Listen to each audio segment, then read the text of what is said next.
Listo, con el permiso de todos, Recording is on. con el permiso de todos voy a grabar la sesión para poderla compartir posteriormente con todos ustedes. Ya saben, en su Classroom está el espacio creado para poder compartir estas sesiones y pues es el mismo canal en el que subí el primer video, ahí mismo irán encontrando sesión a sesión los videos grabados. Entonces, nada, con esto ya damos inicio.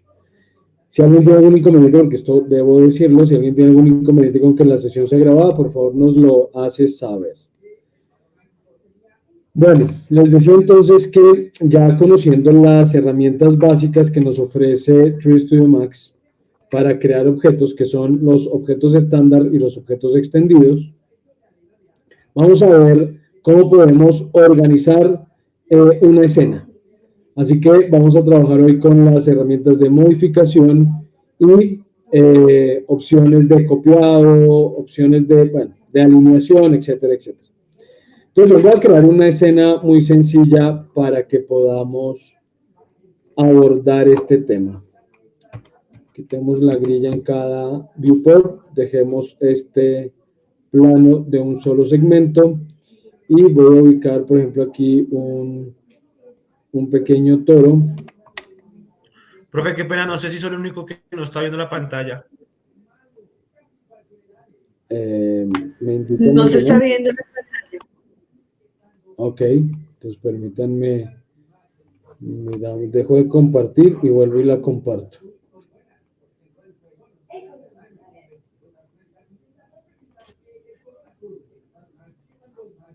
Listo, ya la estoy compartiendo de nuevo, ahora sí la ven. No, señor, en mi caso no. No, sé si tampoco lo veo. Bueno, entonces permítanme un segundo, salgo de la llamada, no se vayan a retirar. Ah, ok, bueno, pero permítanme un segundo, salgo e ingreso de nuevo, no se me vayan a retirar. Sí, se ve la pantalla. Ah, ¿sí? Sí. Sí, se ve. ¿Ya los demás la estarán viendo? No, señor, no. En mi caso no se puede ver. De pronto están encima de otro nombre, de otro usuario. De pronto. Bueno, no, permítanme salgo y Pues ingreso. es que, profe, pues es que desde el celular, pues de pronto no se ve, pero en la pantalla de un computador sí se ve. No sé si fue problema ahorita cuando volviste a cerrar y abrir, pero pues no sé si es el tema de móvil. Bueno, Yo estoy en entonces nada. computador y tampoco se está viendo nada. Vale, entonces permítanme un segundito, no se me retiren, un momento, por favor. Gracias.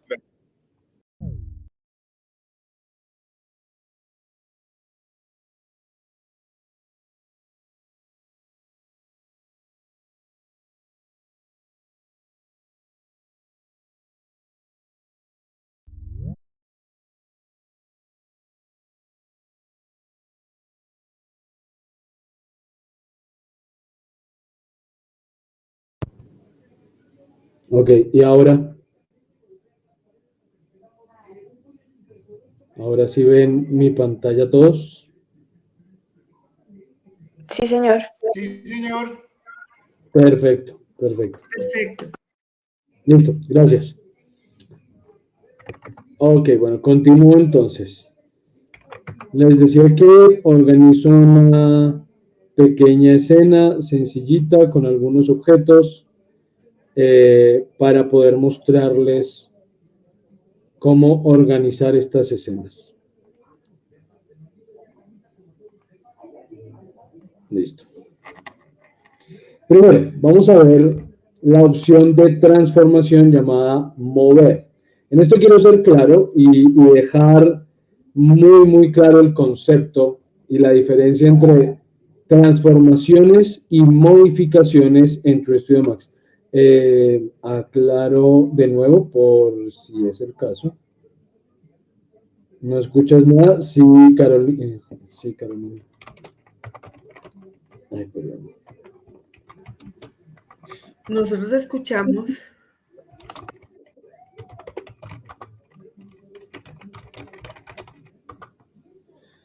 Bueno, ya le escribí a ver si,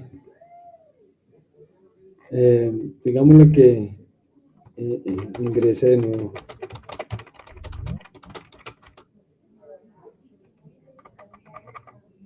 Solución de ingeniero, ¿no? Salga y vuelva y entre. porque, bueno, esto lo aclaro para quienes están en la sesión. Ustedes pueden verificar dentro de las opciones de la llamada, donde está configuración. En configuración pueden revisar qué dispositivos son los que están utilizando para la llamada, tanto para hablar como para escuchar, como para, en el caso de que tengan web, para utilizar cámara, para utilizar la cámara. Entonces, por ahí pueden revisar también si de pronto el dispositivo de salida no está correctamente configurado, en caso de que les ocurra, ¿no? Que no escuchen o que quieran hablar y el micrófono no funcione o algo así. Repito, lo pueden ver en configuración con los 3 puntitos. Ok, perfecto, ya le funcionó. Bueno, entonces continuamos. Entonces les decía que quiero dejar muy clara la diferencia porque es importante entender y hablar en el mismo lenguaje que nos comunica el software. Y para Tree Max son 2 cosas muy diferentes: el modificar un objeto y transformar un objeto. Cuando hablamos de modificar, nos referimos a ir al panel Modify, modificar, y hacer modificaciones sobre ese objeto, ya sea modificaciones sobre sus parámetros, como por ejemplo en este caso que estoy cambiando sus radios, o asignar modificadores, que es algo que vamos a ver más adelante. Transformar es moverlo, rotarlo, escalarlo o colocarlo en alguna parte. Entonces vamos a empezar por mover, la primera opción, mover. Estas herramientas, mover, rotar, escalar y colocar, las 4, son herramientas de seleccione y haga. ¿Qué quiere decir eso de seleccione y haga? Ah, bueno, ya ahora que lo digo, yo lo dejé ahí la semana anterior y voy a retomar a partir de ese punto. Entonces, permítame un momento, hago un paréntesis previamente, porque yo solamente les mostré cómo seleccionar los objetos, pero tengo que hablar primero a fondo de esas opciones de selección. Entonces ya voy con la herramienta mover, primero voy a hablar de las opciones de selección. Porque les decía que estas herramientas son de selección y haga, es decir, no tengo que tener seleccionado el objeto previamente para después moverlo. Pero, sea cual sea el caso, ¿cómo selecciono objetos? Yo les hablé de 2 opciones. Una, haciendo clic sobre el objeto. Entonces, si hago clic sobre el cono, queda seleccionado el cono, o sobre la caja, etcétera, etcétera. O la otra que les mencioné era abrir una ventana de selección. Entonces, picar fuera sobre ningún objeto y con clic sostenido desplegar una ventana de selección que, según la posición en la que se encuentre este botoncito, este que se llama Window Crossing Selection, me va a permitir determinar si quiero que la selección se haga por cruce, es decir, que se seleccione lo que la ventana cubra o lo que el borde de la ventana toque. En este caso, el plano se seleccionaría. O si está en modo ventana, encendido, al abrir una ventana similar, solamente se van a seleccionar los 4 objetos. El plano no quedaría seleccionado porque no está completamente contenido en la ventana. Entonces, esto es selección por ventana, donde solo lo que queda dentro de la ventana se selecciona. Esto es selección por cruce, donde lo que está dentro o lo que el borde de esa ventana toque queda seleccionado. Ya dependiendo del caso, cada uno elige qué tipo de selección utilizar. Habrá casos en los que sea útil una o otros en los que sea útil la otra. Esto lo estamos cambiando todo el tiempo, digamos que es frecuente tener que cambiar de un modo a otro. Para esta opción de selección por ventana tenemos varias formas de seleccionar. No solamente está el rectángulo, tenemos también un selector circular en el que podemos hacer clic en un punto y a partir de ese punto lo toma como centro y abrimos una ventana de selección. Muy útil cuando estemos viendo modelado poligonal, muy útil para seleccionar ciertas áreas. Entonces, saber que no siempre tenemos que tener una ventana rectangular de selección, esa ventana puede tener otra forma. También podemos ir al lazo. Este lazo me permite hacer clic sostenido para definir un primer trazo. Ya puedo soltar el clic y definir la selección, un área de selección mucho más irregular, ¿sí? Digamos, más definida y no necesariamente el círculo o el cuadradito. Cuando tomamos una escena muy compleja con muchos objetos, va a resultar en ocasiones bastante útil poder hacer selecciones de este tipo por lazo. También tenemos la herramienta del lazo a mano alzada. Entonces vamos con clic sostenido determinar el área de selección. No tienen que cerrarla necesariamente, ella ya automáticamente se está cerrando, donde suelte, ahí ven una línea punterita que delimita el área que he seleccionado y me permite saber entonces qué quedará en la selección. Repito, en todo caso, se afectará esa selección según si estemos en modo ventana o en modo cruce. Y por último, un sprite. Este es un modo de selección bien interesante porque es como con clic sostenido voy seleccionando por donde voy pasando el cursor, ¿sí? Pero tengo que tener el clic sostenido.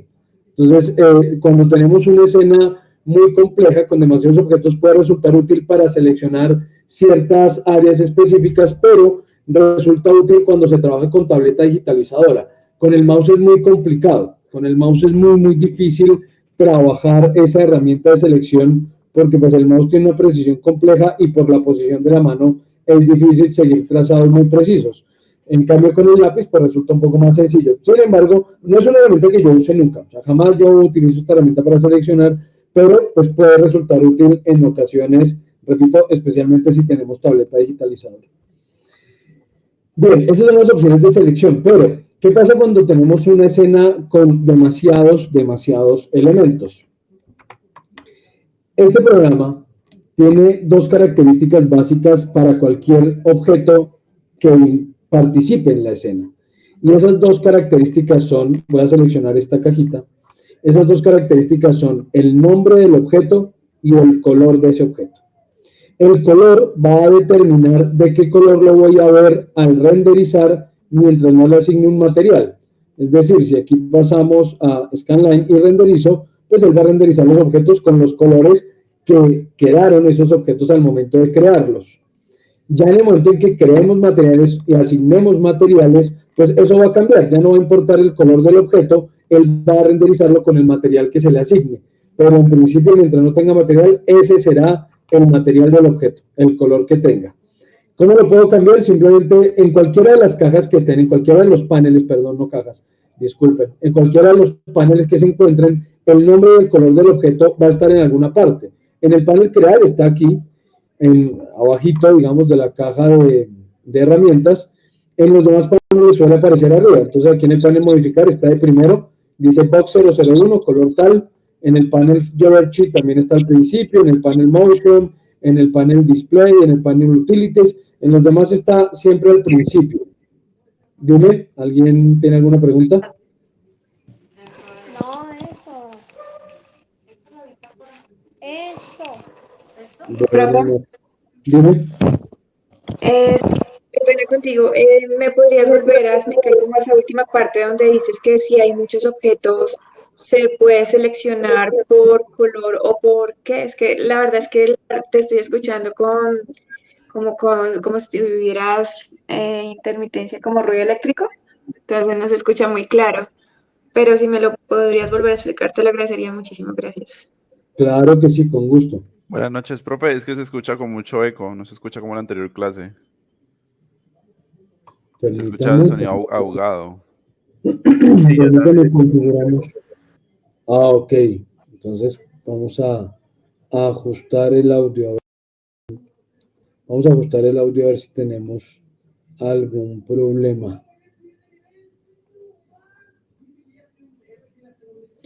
Claro, yo estoy utilizando el micrófono de la cámara y no mi micrófono. Permítanme un segundo. Permítanme un segundito, entonces cambiamos esa configuración.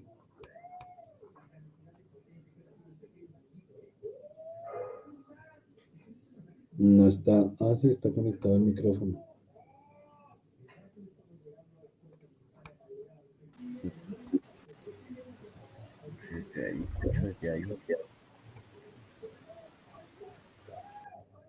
Permítame un segundo, desconecto la cámara. A ver si eso me ayuda a resolver el tema.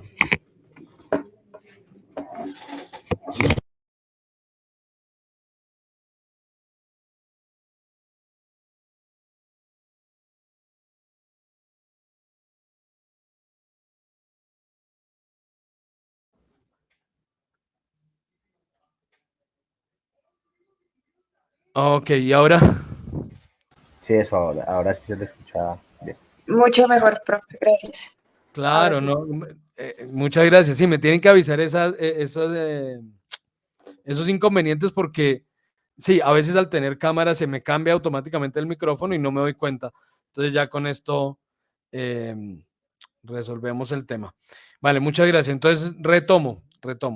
Les decía que cuando tenemos una escena muy compleja con demasiados objetos, debemos recurrir a otros métodos de selección. Es decir, siempre haremos uso en algún momento de la selección por ventana, con cualquiera de las formas de ventana que nos ofrece, pero va a haber momentos en los que la escena tenga demasiados elementos y ya no me funcione esa selección.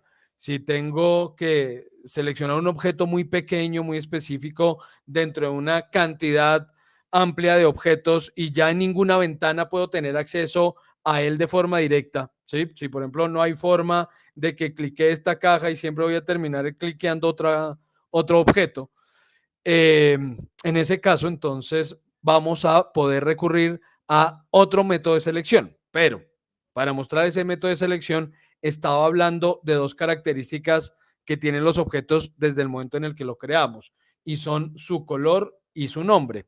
Lo que les decía es que el color es, perdón, que el color es el material del objeto mientras no le asignemos materiales. En el momento en que empecemos a asignar materiales, este color ya no va a ser el material, ya será el que asignemos.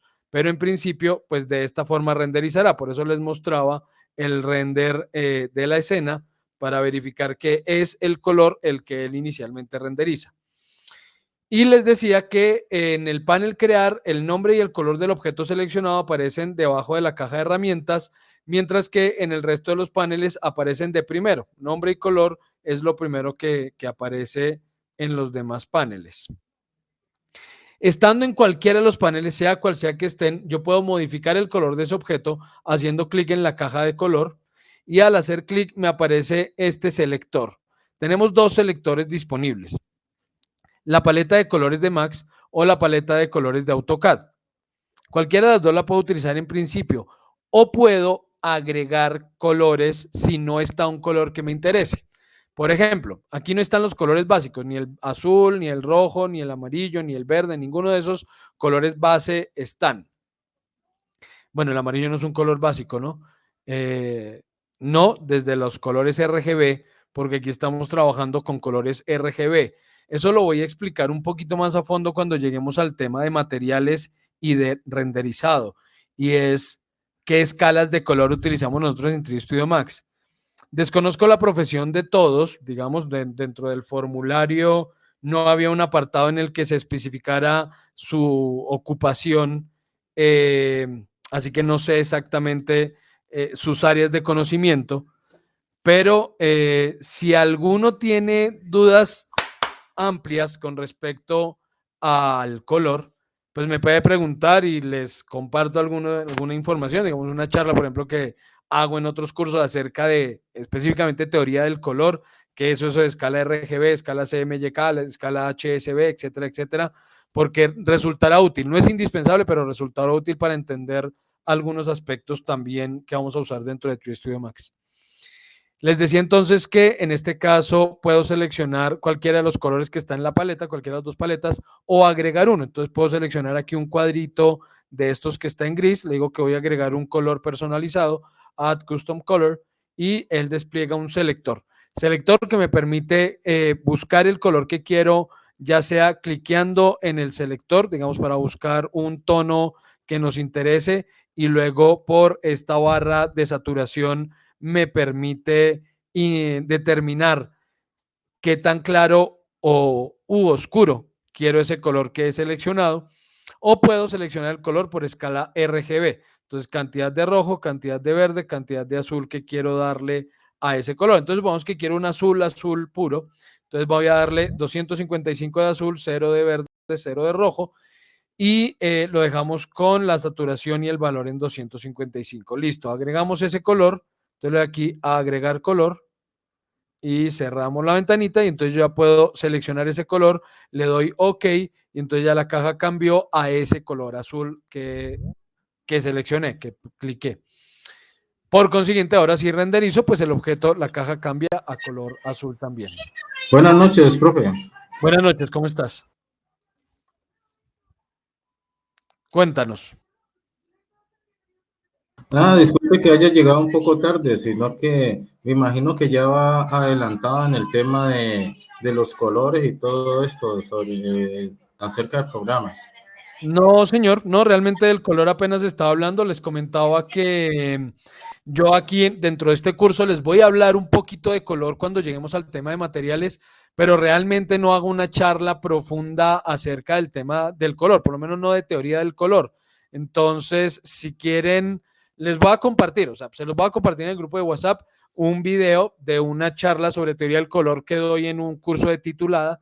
Pues como todas las sesiones grabadas las subo ahí en el canal de YouTube, entonces les voy a compartir el enlace a esa charla específicamente sobre teoría del color. Con eso de pronto a algunos de ustedes les pueda resultar útil y entiendan un poco más a fondo cómo funciona eso del color RGB y todo ese rollo.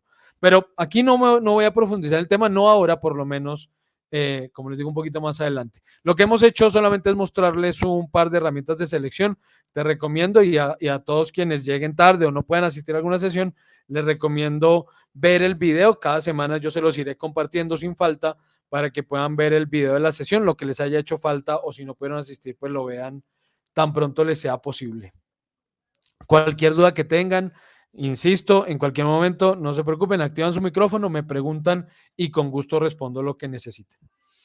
Entonces, bien, estamos ahora cambiándole el color al objeto, ¿no? Entonces simplemente selecciono el objeto, hago clic en su color, sea donde sea en el panel que me encuentre, busco el color que quiero o selecciono uno de los colores que él tiene en su panel y le doy OK y listo, ya cambia de color. Y el nombre también puedo seleccionar esta área y ponerle un nombre. Es indispensable ponerle nombre a las cosas. ¿Por qué? El programa automáticamente nombra todos los objetos. Por ejemplo, si yo selecciono la tetera, él me dice que esa es la tetera 001, Teapot 00, bueno, le damos la línea, ¿no? Teapot 001. Si copiamos esa tetera o creo otra tetera, por ejemplo, si yo voy aquí y voy a la tetera y creo otra tetera, esa tetera automáticamente queda nombrada como Teapot 002 y así sucesivamente. Él procura numerar cada objeto para poder diferenciar el nombre entre ellos. ¿Por qué? Porque hay una herramienta de selección que es la que nos hace falta llamada selección por nombre y está despuesito de la herramienta de selección, del icono de selección. Y es esta, seleccionar por nombre. Cuando hacemos clic en este icono, nos despliega un panel en el que nos va a mostrar las capas inicialmente y luego de las capas, digámosle aquí que nos muestre todo, luego de las capas, dentro de cada capa nos muestra los objetos que se encuentran en esa capa. Entonces, aquí está, por ejemplo, a la que yo le acabo de cambiar el nombre, caja 001. Está con 001, plane 001, teapot 001, teapot 002, torus 001. Estos son los nombres que él automáticamente le fue poniendo a cada objeto. Este se lo puse yo, caja 001. Entonces, ¿qué ocurre si no nombramos las cosas?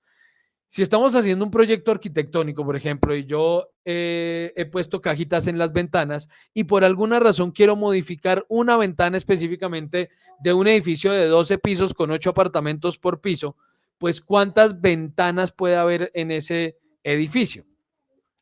Y quiero modificar una específicamente. Encuéntrela si usted no tiene una estructura de nombres. O como les decía, si tengo una escena muy compleja con demasiados objetos en ella y quiero seleccionar específicamente uno de ellos, ¿cómo hago para seleccionarlo si no logro hacer clic sobre él? Y si yo digo, bueno, entonces lo voy a buscar por nombre y entro y aparecen box 001 hasta box 1560, pues ¿cómo sé cuál de esas 1560 box es la box que yo quiero? En cambio, si tengo algún orden para nombrar los objetos, pues va a ser mucho más sencillo. Yo tengo la costumbre, efectivamente, cuando estoy modelando, de irle poniendo nombre a cada cosa. Obviamente en escenas muy complejas se le puede uno pasar uno que otro objeto y quedar sin nombre. Bueno, no quedan sin nombre, quedan con el nombre que el programa le asigna. Incluso cuando importamos objetos ya modelados, él automáticamente les asigna un nombre. dependiendo del programa en el que hayan sido modelados y de el formato de archivo en el que se encuentre ese objeto que importe, puede que él traiga el nombre que traía de otro programa o simplemente lo vaya a llamar como objeto 001 o objeto 0 lo que sea o el número que corresponda. Entonces, es una costumbre que yo promuevo que adquieran desde el principio, nombrar cada cosa. Y dentro de los ejercicios que les voy a solicitar para hacer la evaluación de su progreso, pido que al subir el archivo de Max, este archivo tenga todos sus objetos nombrados correctamente. Que si estoy modelando una cama, entonces aparezcan las tablas, los laterales, cabecero, piecero, colchón, cobija, lo que sea, que si estoy modelando una habitación, una habitación, me aparezca la ventana, el muro, el piso, el guardaescoba. Sí, es importante darle nombre a las cosas. En estas versiones, como desde el 2012, 2013 para acá, no es, digamos, gravísimo que dos objetos tengan el mismo nombre y él lo permite. Yo puedo ponerle este objeto, por ejemplo, a la tetera azulita como tetera 16, por ejemplo, y a esta, la tetera rosadita, ponerle también tetera 16. Perdón, que abrí, fue un asistente. Tetera 16. Y si entramos a hacer la selección por nombre, aparecen efectivamente, quitemos aquí la selección por capa. Bueno, para que sea claro, estas dos opciones dentro de la ventana de selección por nombre me permiten determinar si quiero que esa selección se muestre por capas o por jerarquías. Como yo no he establecido jerarquías, en este caso prefiero que se vea por jerarquías, así no me toca estar desplegando la capa cada vez que ingreso a la ventana. Entonces prefiero la selección por jerarquías. Lo que pasa es que cuando llegamos al apartado de animación y empezamos a hacer estructuras óseas, huesos y otras cosas, ahí entonces empiezan a aparecer jerarquías y puede que resulte más útil ver las cosas por capa y no por jerarquía. Eso depende, va a ir cambiando el tema según lo que estemos haciendo, pero mientras no tenga una estructura jerárquica definida, que luego van a entender qué es eso y lo van a aprender a hacer, yo prefiero ver la selección por jerarquías y no por capas. Repito, solamente para no tener que estar desplegando la capa cada vez que entro. Y por otro lado, yo puedo determinar qué tipo de objetos quiero ver dentro de esta caja de selección. Lo que pasa es que no hemos visto sino un tipo de objeto, que son estas geometrías, pero yo aquí puedo decirle que me muestre o no las geometrías, que me muestre o no las formas bidimensionales, que me muestre o no las luces, las cámaras, los ayudantes, los espacios ondulados, los grupos, los objetos referenciados, los huesos, los containers, los sistemas de partículas y que me muestre o no los objetos que están ocultos. Bueno, esto lo van a entender a medida que vaya avanzando el curso. Vamos a ir viendo varios de estos tipos de objetos. Por otro lado, puedo decirle que no me muestre nada o que me muestre todo. ¿Sí? No, nada y todo. Listo. Entonces ya que me muestre todo y que me lo muestre por jerarquías en este momento que me resulta más útil. Entonces vean que efectivamente tengo dos tetera 16 y en este caso, repito, desde la versión 2012 o 2013, no estoy plenamente seguro, pero desde alguna de esas dos versiones ya no hay problema si yo guardo el archivo así y listo. Simplemente que cuando yo entre pues voy a encontrar dos objetos con el mismo nombre y pues me toca al azar saber cuál es cuál. Pero en versiones anteriores, en versiones viejitas, ese problema era grave porque cuando él no me avisaba, digamos, yo podía efectivamente, como en este caso, ponerle el mismo nombre a dos objetos, guardaba el archivo y lo cerraba. Cuando iba a abrir el archivo, me daba un error y el archivo ya nunca volvía a abrir. Y era porque al momento de abrir, él empezaba a evaluar el nombre de cada objeto para abrirlo, llegaba a un punto donde había dos objetos con el mismo nombre, él no sabía cuál entonces abrir y mostrar, y ahí daba error y ya no daba más. ¿Qué tocaba hacer en ese caso? Crear una escena nueva, empezar a traer objeto por objeto para ir mirando cuál es cuál y volver a componer la escena. Era una tarea compleja. Afortunadamente eso lo resolvieron porque el error se puede dar, no se da con frecuencia si son ordenados, pero se puede dar. Entonces, para que lo tengan muy en cuenta por si llegan a utilizar una versión viejita y además, fíjense mucho en los nombres que tiene cada objeto. Yo, por ejemplo, a esta le voy a poner tetera rosada. Es costumbre de programador porque pues yo estudié programación también, entonces es costumbre para mí poner los nombres de esta manera, no porque se requiera, ¿A qué me refiero con de esta manera? Esto lo llaman escritura modo camello, y es que yo no pongo espacios entre los nombres, sino que separo las palabras por mayúscula inicial. Cuando pongo nombre a las cosas, ¿no? No es que yo escriba así, sino que cuando le pongo nombre a las cosas aquí en Max, yo no dejo espacios. ¿Por qué? Por temas de programación, que luego cuando voy a llevar estos objetos, por ejemplo, para hacer realidad aumentada, ahí sí importa el tema de los espacios. Y como les digo, es una cosa de lenguajes de programación. Y es porque en los lenguajes de programación el espacio vacío significa algo.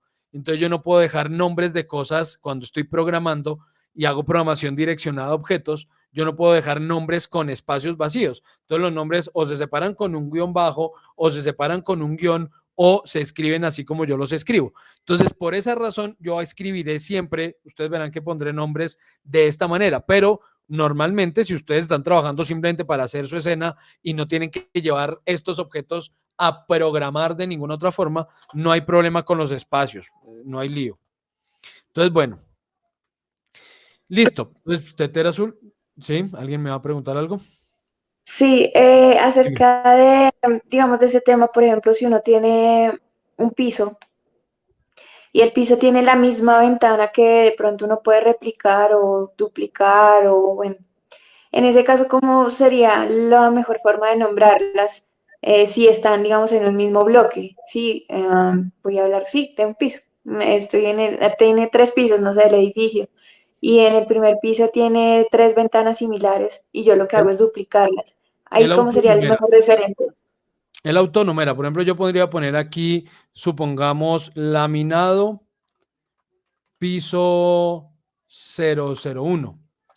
Y cuando yo copie esto, digamos, te voy a decirle que me cree 4 pisos, ¿sí? 4 pisos. Él, vean cómo nombró la segunda, laminado piso 002. Esta quedó como laminado piso 003 y esta quedó como laminado piso 004. ¿Sí? Entonces él autonumera. Al igual que cuando los dibujo, si los copio o algo así, él automáticamente los numera para evitar que el nombre quede igual. Entonces lo que siempre hago, eso sí, es cuando le pongo nombre a las cosas, cosas que yo sepa que voy a necesitar duplicar o que se van a repetir dentro de la escena, lo que hago es siempre ponerles un número al final. Por ejemplo, en este caso la tetera, pues no, porque no voy a tener más teteras rosadas ni más teteras azules, estoy seguro de eso.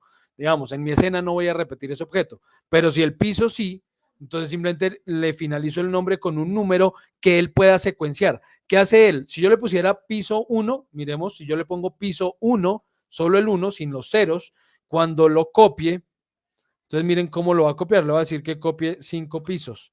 Ok, este va a quedar como piso 002, piso 003. Si ven, él igual retoma con los ceros la numeración y siempre numera con 3 dígitos, 00 algo, o 010 o 100 y pico, o lo que sea, siempre con 3 dígitos. Entonces yo ya tengo la costumbre y cuando tengo un objeto que sé que se va a duplicar, yo siempre le finalizo el nombre con 3 dígitos. Si es el primero, siempre le pongo 001 y yo ya sé que los demás se van a replicar como 002 y así consecutivamente. ¿Si era esa la duda?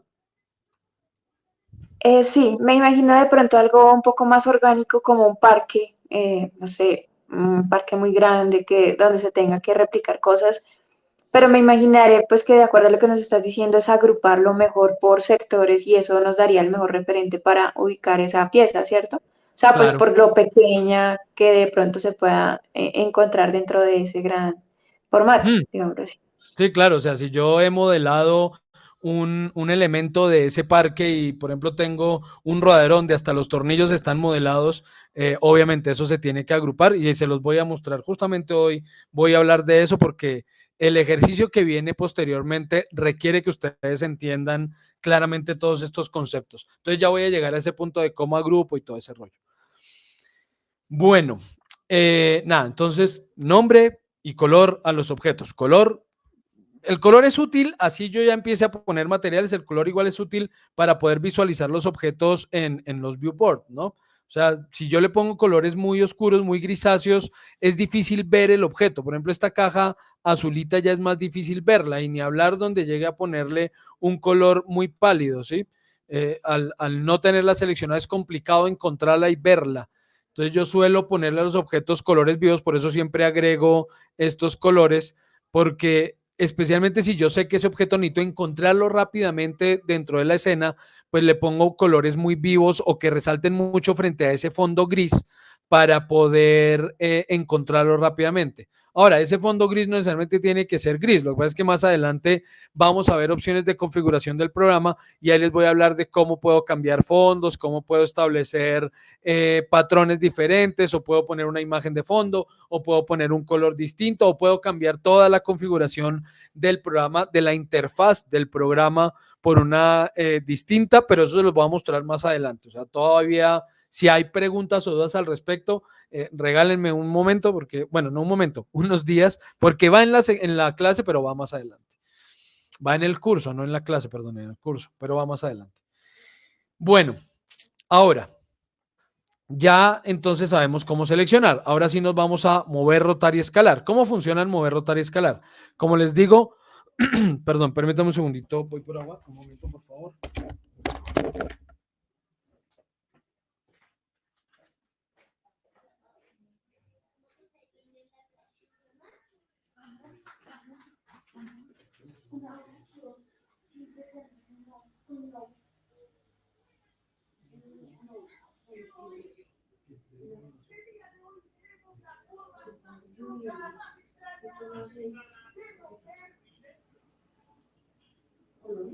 Y verás que es cosas muy XD de la vida. Es demasiado extraño. Y gente, esto es posible.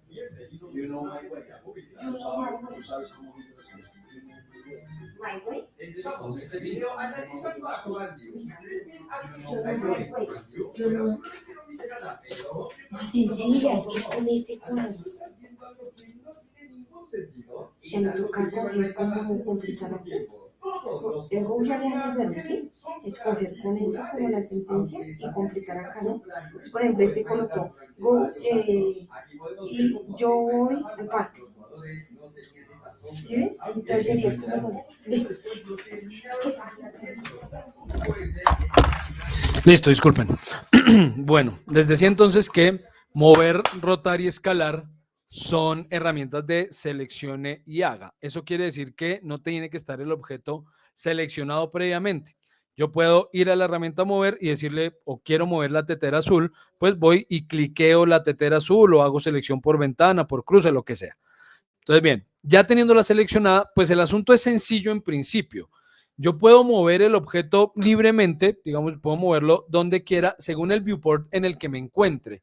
Ahí es donde entra la complicación con respecto a estas opciones de transformación, y es el tema de los ejes. Por alguna razón,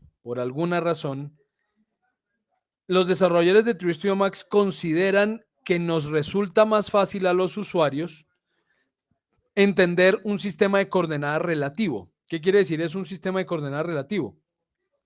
Que en True Studio Max no siempre X, Y y Z van para el mismo lado. Depende del viewport en el que me encuentre. Se los muestro. Voy a restringir el movimiento al eje X. ¿Cómo se hace eso de restringir el movimiento al eje X? Cuando ustedes cliquean un objeto, seleccionan un objeto, ese objeto resalta algo llamado el pivote, que es estas dos flechitas que están aquí. Usualmente aparecen en el centro del objeto, usualmente, ¿sí? Depende, en algunas ocasiones están en el centro inferior, por ejemplo, en el caso de la caja, el pivote está en todo el centro, pero por la parte de abajo. Lo mismo ocurre en el caso de la tetera, pero por ejemplo, en una esfera, si dibujamos una esfera, el pivote está en todo el centro de la esfera. Entonces, depende del objeto. Además que, digamos que yo en este momento estoy referenciando los objetos base, los estándar que el programa me ofrece, pero muy pronto ustedes ya no van a trabajar con objetos estándar. Eso solamente los van a utilizar como base para modelar objetos mucho más complejos. Entonces, lo del pivote, eso lo vamos a entender más a fondo más adelante cuando lleguemos a ese tema de mover pivotes y otros. Bueno, no, mentira, eso sí lo hacemos hoy mismo. El tema es que cuando yo selecciono el objeto, entonces, yo puedo hacer clic sobre alguna de esas dos flechitas y al hacer clic restrinjo el movimiento. Es decir, que en este momento que están encendidas las dos flechitas, yo puedo mover el objeto libremente. Pero si hago clic sobre la flechita X, el movimiento automáticamente queda restringido solo al eje X, de izquierda a derecha.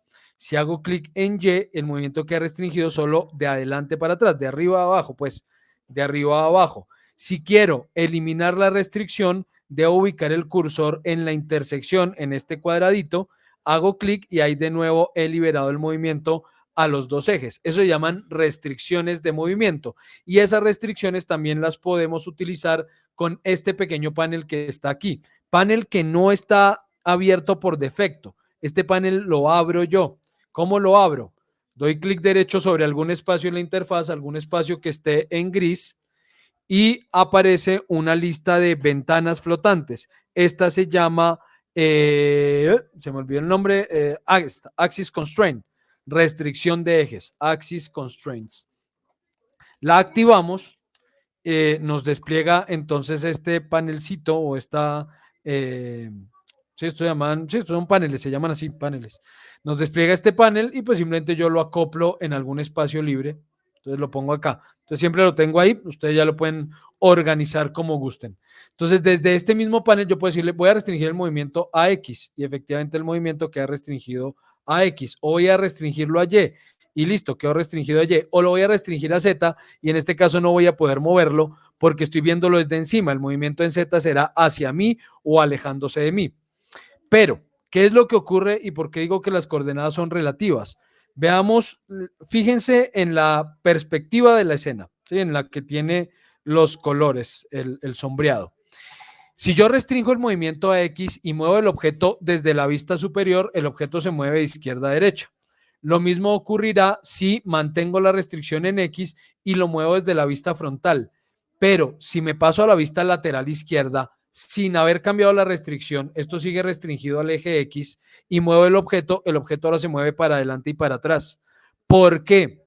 Porque lo que ellos consideran, repito, esto es porque así lo consideran los desarrolladores del software, es que nos resulta más fácil entender que X es de izquierda a derecha y Y arriba y abajo sin importar en qué viewport esté. Entonces, se supone que el usuario normalmente trabaja en un único viewport. Entonces, yo quiero moverlo para la derecha acá, luego aquí voy a irme por la izquierda y lo muevo también un poquito hacia la derecha, pero entonces quiere decir que lo estoy moviendo hacia adelante y si lo muevo hacia la izquierda lo estoy moviendo hacia atrás.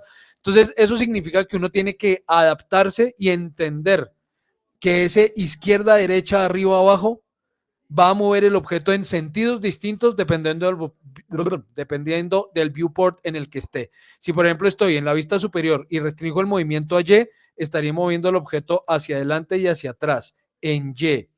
Si, en cambio, voy por la vista frontal o por la izquierda, el movimiento en Y lo que va a hacer es subir y bajar el objeto, subir y bajarlo. ¿Sí? Entonces, deben fijarse muy bien en ese tema, en lo relativas que son las coordenadas. Si estamos en el viewport y estoy trabajando desde el viewport, ahí sí me aparece Z, puedo restringir el movimiento a Z y funciona en el mismo sentido en el que funciona en la vista superior. X es de izquierda a derecha, Y es adelante y atrás y Z es arriba y abajo. Pero, repito, eso en el caso de la perspectiva. Ahora bien, hay modos de cambiar esto, porque despuesito de esa ventana, de esa herramienta mover, aparece un desplegable que dice View. Si desplegamos esa persiana, nos aparecen unas opciones. Estas opciones me permiten cambiar el modo en el que se interpreta el eje de coordenadas para el objeto. Por ejemplo, si yo lo cambio en este momento a local, ya no importa en qué viewport me encuentre, ahora sí X siempre será igual, Y igual y Z igual. Por ejemplo, si yo voy a la vista superior y muevo en X de izquierda a derecha, si voy a la frontal, X de izquierda a derecha, si voy a la vista izquierda, X no aparece, están Y y Z, en X no la puedo mover desde la izquierda. ¿Por qué? Porque como X es de izquierda a derecha, pues desde la vista izquierda o desde la vista derecha no lo puedo mover. Si restringo el movimiento a Z, por ejemplo, entonces aquí lo restringí a Z, en la vista frontal puedo mover el objeto de arriba a abajo. Lo mismo ocurrirá en la vista lateral. Puedo mover el objeto de arriba a abajo. Si voy a la vista superior, no puedo mover el objeto, porque lo estoy viendo desde arriba. No es posible determinar un desplazamiento en Z desde la vista superior. Eso es el eje de coordenadas local. ¿Por qué? Porque él ya no está ubicado según el viewport. Y es que ahí es donde está por defecto, en viewport. Eso quiere decir que el eje de coordenadas cambia según el viewport en el que me encuentre. Si lo pongo en local, el eje de coordenadas es dependiente del objeto seleccionado, no del viewport en el que me encuentre. Y hay muchas otras opciones, pero yo no les voy a mostrar todavía estas opciones porque necesito que se entiendan muchos otros conceptos previamente antes de poderles explicar a fondo cómo funciona cada una de estas opciones. Por ahora, trabajemos con esas dos, view y local. Otras de ellas tienen que haber jerarquías previamente, otras tienen que haber relaciones, en otras tienen que haber agrupaciones, en fin. Entonces, como les digo, luego voy a retomar este tema y les voy a hablar más a fondo de las opciones de configuración del eje de coordenadas, de cómo lo va a interpretar él. Por ahora, view para que funcione según el viewport, local para que funcione siempre igual para el objeto seleccionado. Entonces, por ahora lo voy a dejar en view, pero ya saben cómo lo pueden cambiar alguna de las dos. Ahora, ustedes verán que yo puedo mover el objeto, pero lo puedo mover libremente. Yo podría acercarme y acomodarlo más o menos y ubicarlo. Y muchos artistas hacen esto, trabajan de esta manera. Digamos, organizan la escena moviendo los objetos a ojo. Está bien porque es que en Max yo no necesito que las cosas queden perfectas. Insistiré muchas veces en esa expresión. En 3 Studio Max yo no necesito que las cosas sean como son, sino que se vean como quiero que se vean. Entonces es fácil, digamos, truquear cosas por la perspectiva, dependiendo de la ubicación de los objetos. Hay muchos casos, la mayoría podría decir yo, en los que la precisión no es necesaria. Yo requiero de un proceso de modelado un poco más preciso porque muchos de los modelos que hago aquí en Max me los voy a llevar a impresión 3D y obviamente necesito que el proceso o el modelo tenga precisión. Pero si es para obtener imágenes, si es para sacar renders, entre comillas, o para hacer una animación o algo así, pues aquí, por ejemplo, ¿quién se va a dar cuenta que este objeto no está plenamente pegado al piso? O sea, si yo renderizo en este momento, ¿no? Pues no se nota. Y si hubiera luces, si hubiera sombras y en fin, pues tampoco sería notorio. Incluso puede que una pequeña distancia entre los dos objetos me ayudara porque aparecería una muy leve sombra debajo que posiblemente reforzara el peso de ese objeto en la escena. O sea que puede que no necesite que el objeto esté plenamente pegado al piso. Pero si yo necesito hacer un movimiento con valores exactos, si esta caja que mide, ¿cuánto mide esta caja de ancho? 35 centímetros, sí, 35.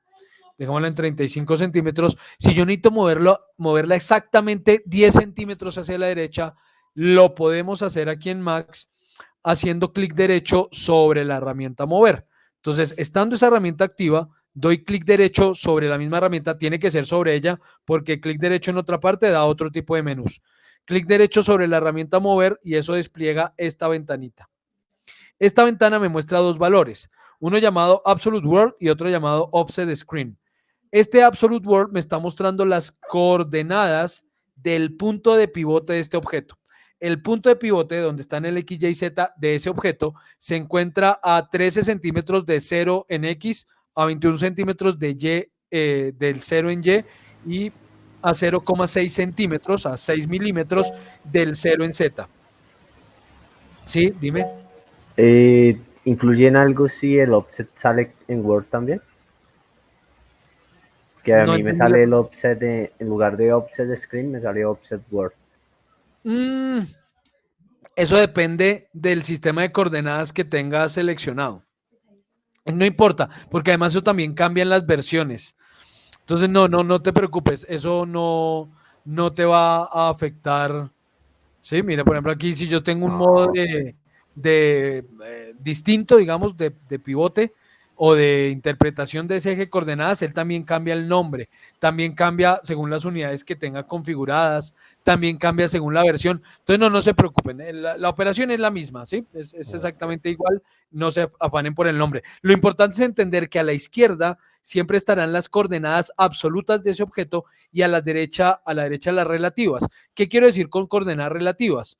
Si yo quiero mover ese objeto 10 centímetros hacia la derecha, positivo, pues entonces yo le digo aquí en X, en Offset Screen o Offset World, cualquiera, como les diga, le voy a decir que quiero moverlo en X 10 centímetros positivo. Ya la semana pasada vimos cómo configurar las unidades, por si alguno no lo vio, en el video ahí encontrarán cómo configuramos las unidades para dentro de TrueStudio Max. Entonces le digo al lado derecho que lo voy a mover 10 centímetros, Enter, y él lo movió 10 centímetros hacia la derecha. En Absolute World cambió de 13 a 23 centímetros al 0 de X. Efectivamente cambió, pero en Offset Screen volvió a 0. Y es que así es, tiene que estar en 0 porque a él no le importa, en los valores de la derecha, no le importa dónde está ubicado el objeto. Lo que le importa es que a partir de este punto donde usted está, quiero que se mueva tanto. Es lo que realmente nos interesa. Nunca en 20 y tantos años usando este programa, yo jamás he hecho un modelo en el que ubique un objeto por coordenadas absolutas. Jamás.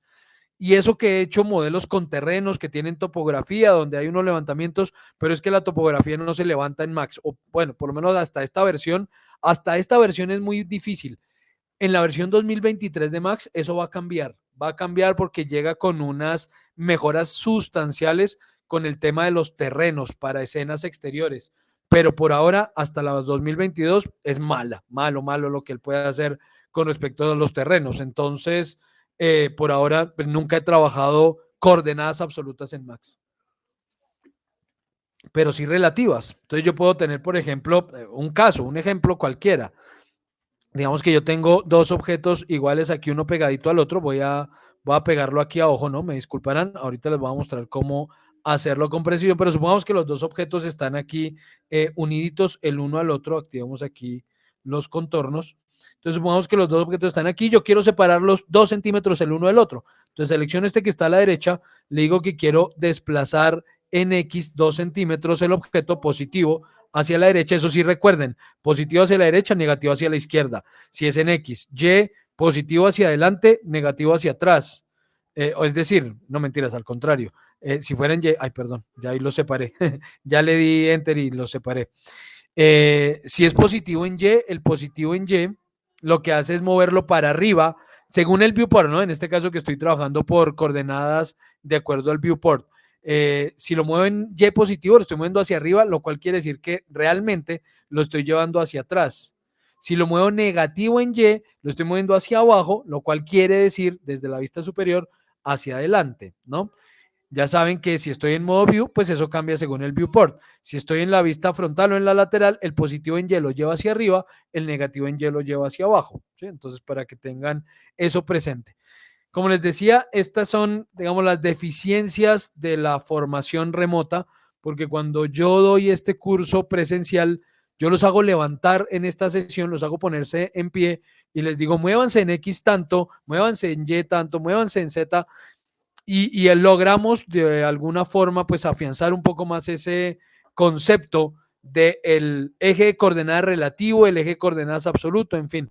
Aquí pues toca como... me toca confiar en que esté quedando claro y que pregunten. Si algo no está quedando claro, por favor, pregunten. Bien, continúo. Yo, profe. Dime. Digamos que de acuerdo al pivote que estás usando o estás manejando, ¿qué es lo que se mueve en absoluto? ¿El pivote como tal? O sea, ¿él no queda en el eje central del cubo? Y de ahí se mueve, digamos, relativamente 2 centímetros, bueno, el valor que uno le dé, o es como tal el objeto. Es el objeto porque de todas lo que estoy haciendo es mover el objeto. Yo no estoy moviendo solo su pivote, estoy moviendo todo el objeto. Lo que pasa es que para él poder referenciar y ubicar el objeto, pues él utiliza el punto de pivote. Entonces, el valor que él me está dando en las unidades absolutas es la ubicación de ese punto de pivote, porque es un objeto tridimensional que no tiene un único punto. Entonces, pues sería imposible conocer, o bueno, imposible no, pero pues imagínense la listica que sería conocer, por ejemplo, las coordenadas de cada esquina. Entonces él utiliza el punto de pivote del objeto para referenciarlo. Cuando yo lo muevo por cualquiera de los dos valores, lo que estoy haciendo es desplazando el objeto entero, pero él está usando como referencia el pivote para saber cómo es ese movimiento en el objeto. Entonces, por ejemplo, en este caso, yo quiero subirlo, quiero separarlo de ese piso, está pegado al piso y quiero que se separe el piso 30 centímetros, estoy en modo view y estoy desde la perspectiva, eso quiere decir que lo voy a mover en Z 30 centímetros. Entonces le doy 30, lo muevo, le doy enter y listo, lo moví en Z 30 centímetros. Como les digo, él cambió la coordenada en Z del punto de pivote, pero pues lo que hizo fue finalmente mover el objeto 30 centímetros en Z. Ok, entonces eso con respecto al movimiento. Dime. Perdóname, entonces en ese caso no pasa como, digamos, creo que en AutoCAD sí deja que yo mueva el pivote desde la esquina, lo use desde esa esquina, digámoslo así, y yo lo mueva. ¿Sí estoy bien? Por ejemplo, si yo cojo pues este pivote que está entre comillas, yo lo veo centrado en la parte superior del cubo, digámoslo así, yo lo veo así. Sí. Si yo lo quiero mover a la esquina de ese mismo cubo, ¿cierto? ¿Lo podría hacer como lo haría en AutoCAD?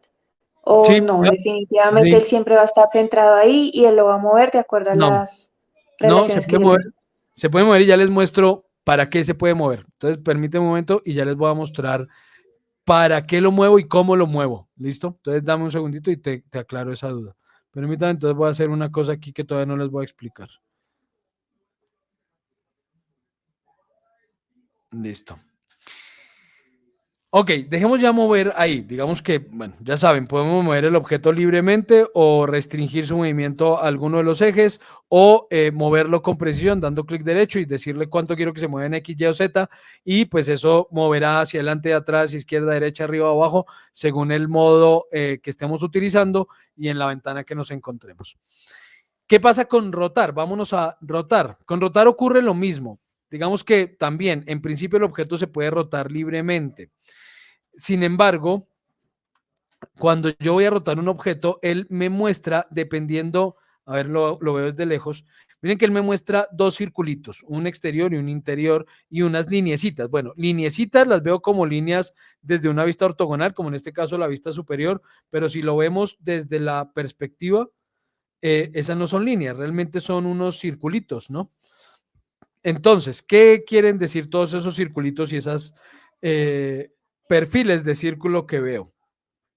Si yo hago clic sobre el círculo exterior, él rota el objeto y simplemente me indica para dónde lo está rotando. Saben que ahí aparece una flechita que se resalta en amarillo, donde me dice que estoy rotando el objeto hacia la derecha o que lo estoy rotando hacia la izquierda. ¿Sí? Es lo único que él me está indicando porque hice clic en el círculo exterior, en el círculo gris. Si hago clic en el círculo interior, este que se torna de color azul o amarillo según donde ubique el cursor, él rota, pero además de rotar me indica los grados, la cantidad de grados que lo estoy rotando, ya sean positivos o negativos. Positivo en el sentido de las manecillas del reloj, negativo en el sentido contrario. Entonces yo aquí, por ejemplo, sé que lo estoy rotando menos 88.3 grados sobre su eje Z. ¿Sí? Pero de nuevo, esto es relativo al viewport, a menos que yo cambie a local. ¿Qué quiere decir? Que si yo lo roto sobre el eje Z en la vista izquierda, por ejemplo, esa tetera realmente la estoy rotando sobre su eje X, sobre su eje local X, ¿cierto? Si la roto sobre el eje Z en la vista frontal, realmente la estaría rotando tengo la lengua enredada, sobre su eje local Y. ¿Sí? Entonces, para que sea claro, esto otra vez depende del modo que ustedes tengan activo. Si lo ponemos en local, pues ya ahí el tema es tal cual, sobre su eje X rota en X, sobre su eje Y rota en Y, sobre su eje Z rota en Z. ¿Sí? Entonces, ustedes seleccionan. Ahora, ¿por qué te decía que aquí es donde voy a hablarles de ese pivote? Porque, ¿qué pasa si yo quiero, supongamos que esta es una bisagra, ¿sí? Supongamos que esto es una caja que le he puesto unas bisagras y quiero que esto cierre manteniendo esta unión de estos dos laterales, de estos dos ángulos, digamos. Eso se llaman lados. en la geometría. Entonces yo quiero mantener estos dos lados unidos. Aquí me faltó organizarlo en Y, aquí. Ok, listo. Entonces yo quiero que rotar este objeto, el de arriba, pero que estos dos lados nunca se separen, esas dos esquinitas se mantengan juntas. Si yo en este momento roto el objeto, no importa en qué modo esté, no importa si lo hago absoluto o relativo, él se rota sobre su pivote, entonces no me mantiene esa unión. ¿Qué puedo hacer? Sí puedo cambiar el punto de pivote. ¿Cómo cambiamos el punto de pivote?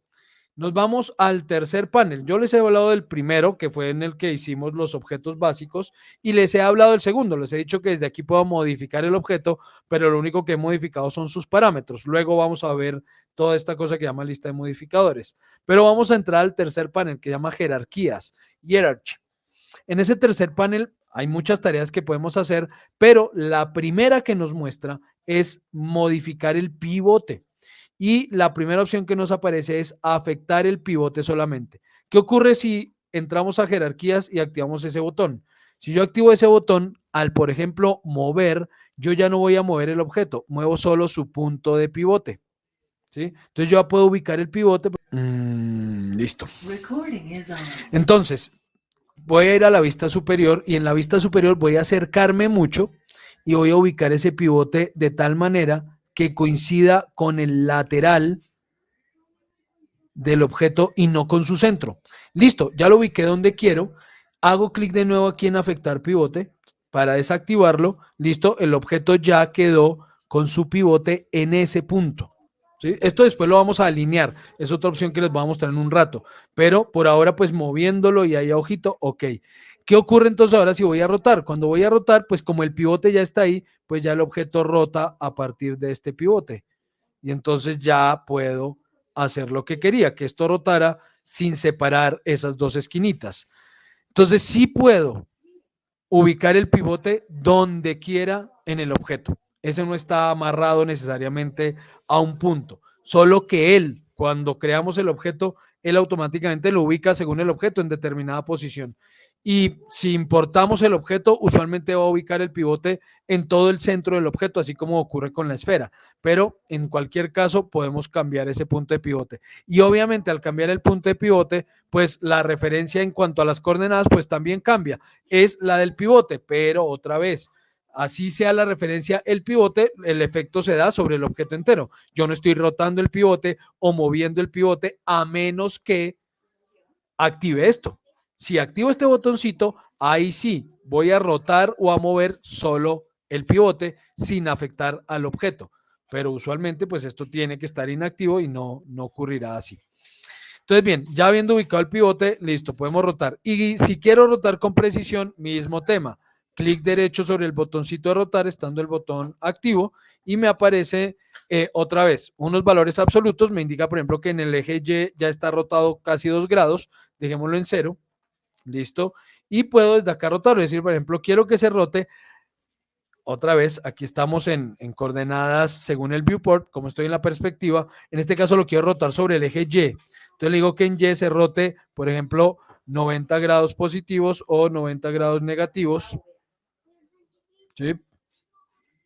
Entonces pueden seleccionar dependiendo del eje y la cantidad que quieran. Entonces yo puedo decirle aquí, rótese 60 grados, 20 grados, menos 80 grados, lo que quieran. ¿Sí? Ya pueden digitar el valor, enter, y él va a asumir ese valor para la rotación.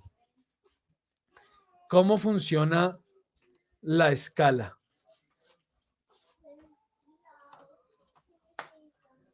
Perdón un segundo.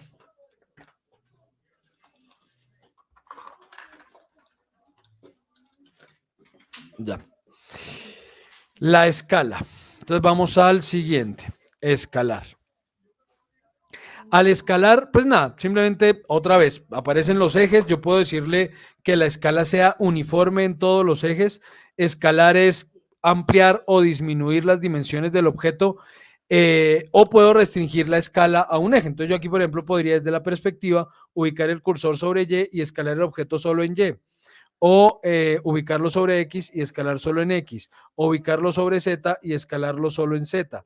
Entonces pueden restringir la escala como quieran. Y también, si damos clic derecho sobre la escala, él me muestra unos valores absolutos. Por ejemplo, en este caso me dice que el objeto, como estuve jugando con él, ya quedó escalado en X al 79%, en Y quedó al 118% y en Z al 56%. Voy a llevarlo otra vez a su 100%. Listo, ahí ya está en las dimensiones reales.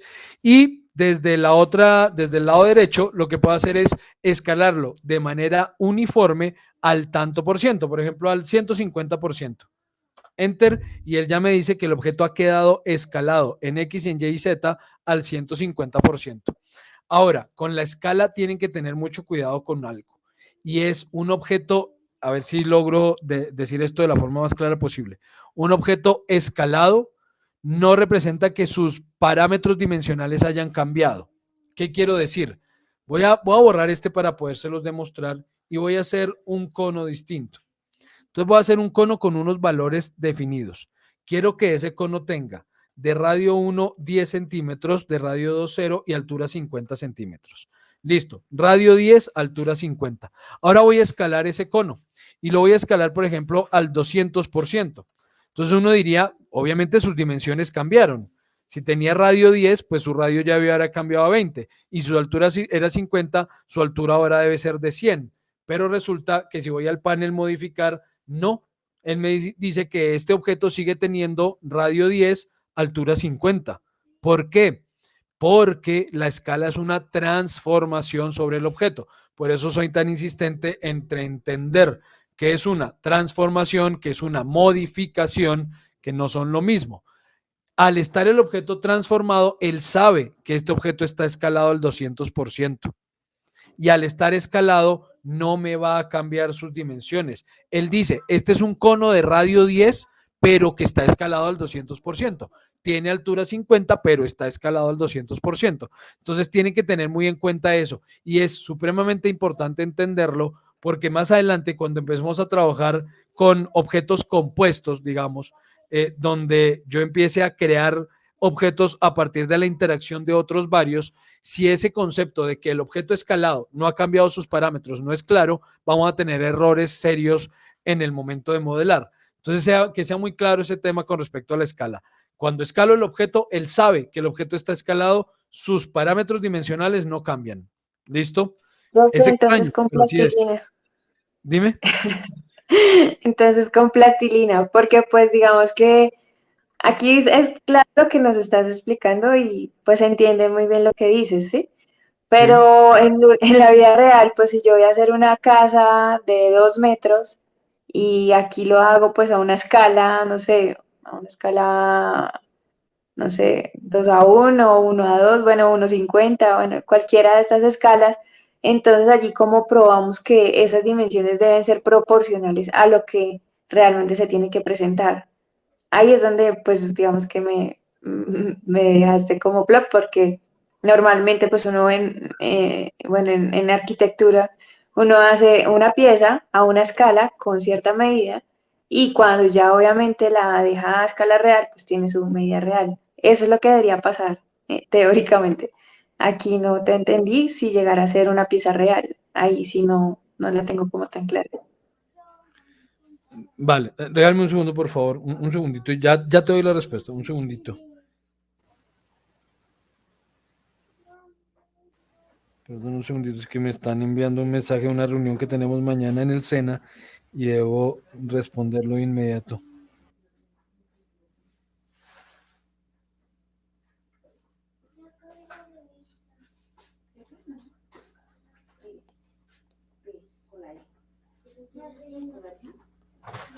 Tengo la P y la E, la P y la A y la P y la O.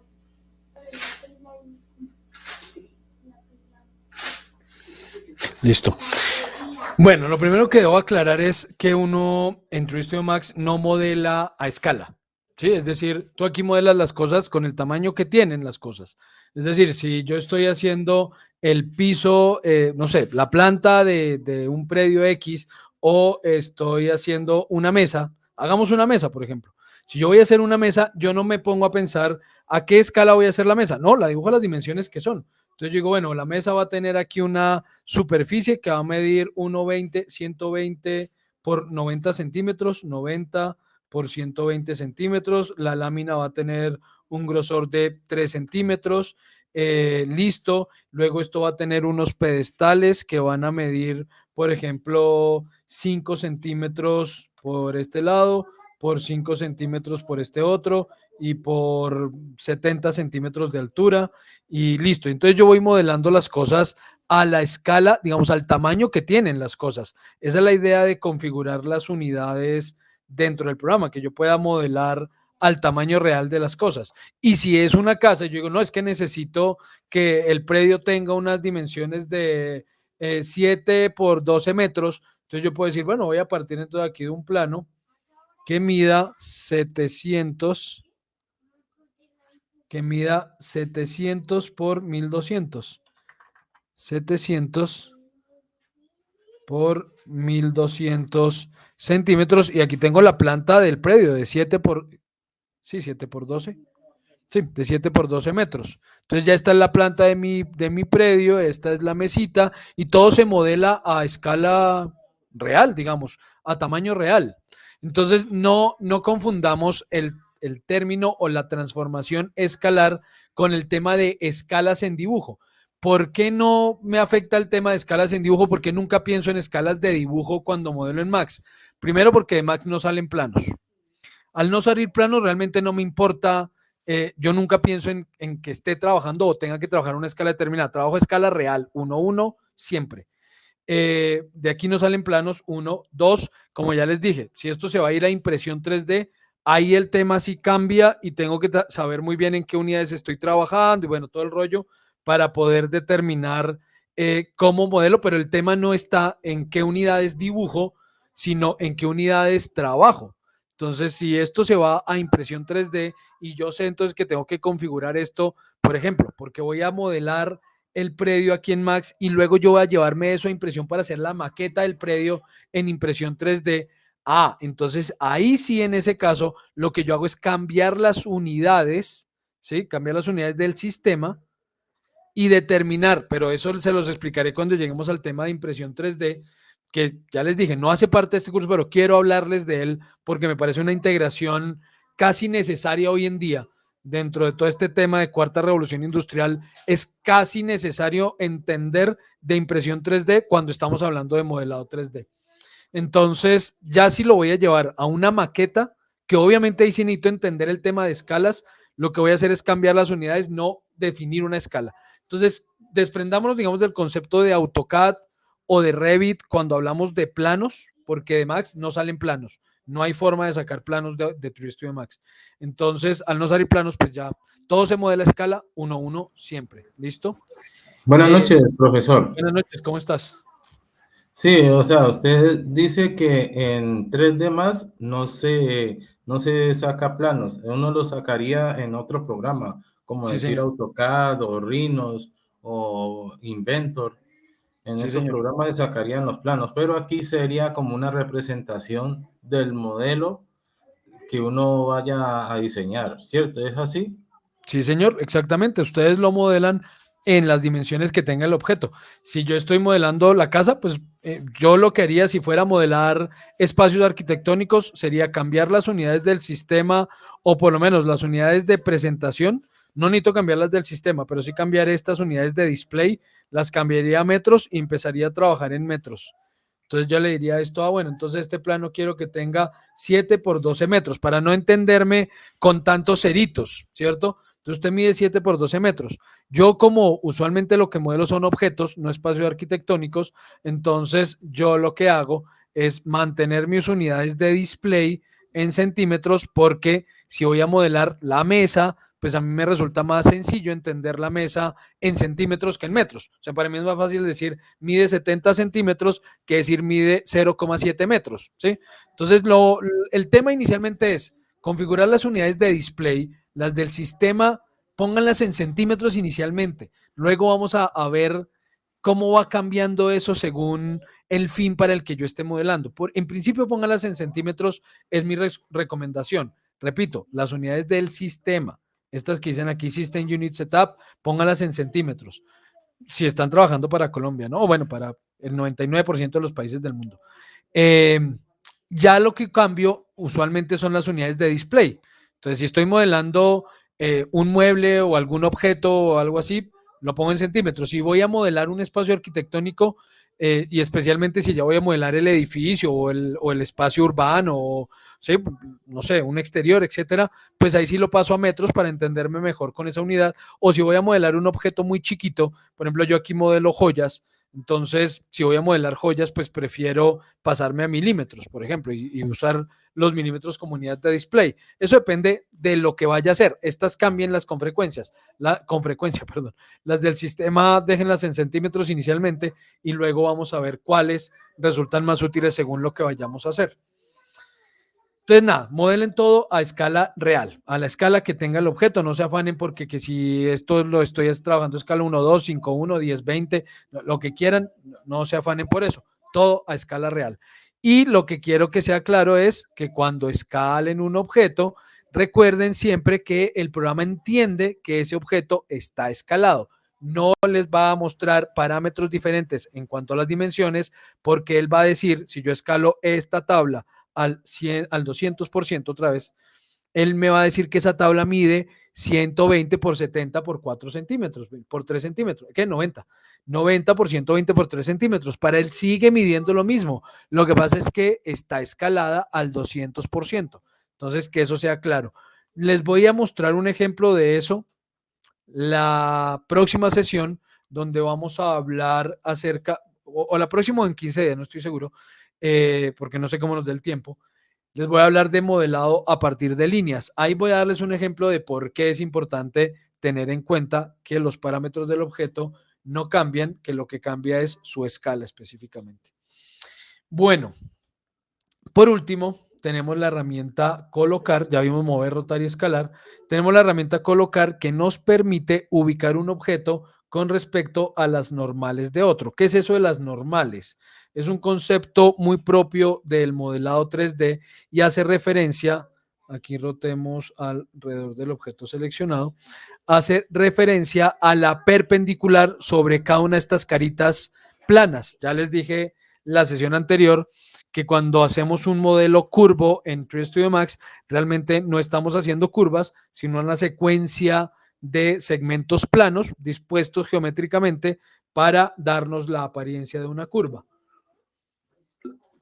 Cada una de esas caras tiene una dirección y la perpendicular a esa dirección o la ubicación o la orientación de cada una de esas caras es a lo que podríamos llamar normal, la normal de esa cara. Es un concepto que vamos a abordar varias veces. Cuando hablemos de iluminación lo vamos a abordar, cuando hablemos de materiales lo vamos a abordar, en modelado lo vamos a abordar. Entonces, pues por ahora que vayan conociendo el concepto de normales.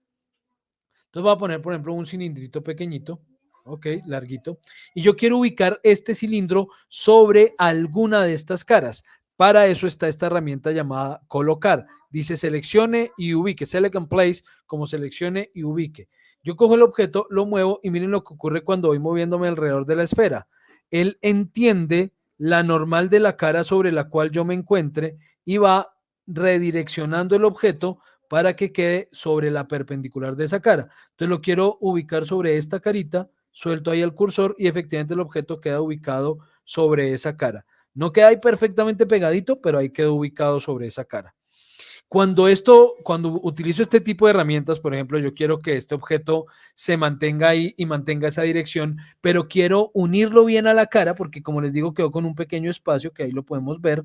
Entonces, si yo moviera el objeto y esto está en View, voy a perder, no tengo la posibilidad, digamos, de moverlo para acercarlo a esa cara sin perder la ubicación que ya tiene.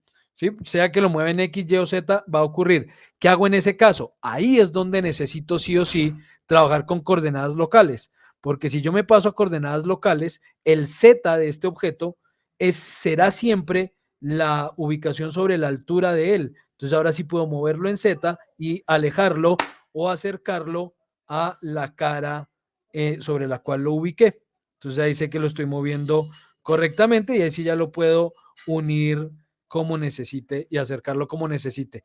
Entonces ya se irán acostumbrando. Esto es un tema que al principio puede resultar complejo. Yo pasé muchos años trabajando siempre en el modo View y pues digamos que solo en muy contados casos trabajaba en modo local, pero cuando empecé a modelar objetos, digamos, a hacer modelado más complejo, ahí sí ya uno se da cuenta de lo útil que necesita moverse con estas opciones. Pero repito, las iremos viendo poco a poco y ustedes también poco a poco se irán acostumbrando a usar unas u otras. Entonces, bueno, eso es mover, rotar, escalar y colocar. Ahora, vamos a hablar de copiar objetos. Esto ya no es una transformación, esto es una herramienta que nos ofrece el programa, copiar objetos. Y hay muchas opciones, muchas formas para copiar objetos. La más sencilla de ellas, la más fácil, es mover el objeto manteniendo presionada la tecla Shift del teclado, el Shift izquierdo. Para el que, por si alguno no sabe, ¿no? Shift es la de mayúsculas, ¿no? No la de mayúsculas sostenidas, sino la que hace una sola mayúscula. Si yo presiono la tecla Shift, la tengo presionada en mi teclado y muevo el objeto, por ejemplo, en X, miren que él no movió el objeto, sino que creó una copia. Y en el momento en que yo suelte el cursor, él me despliega una ventanita.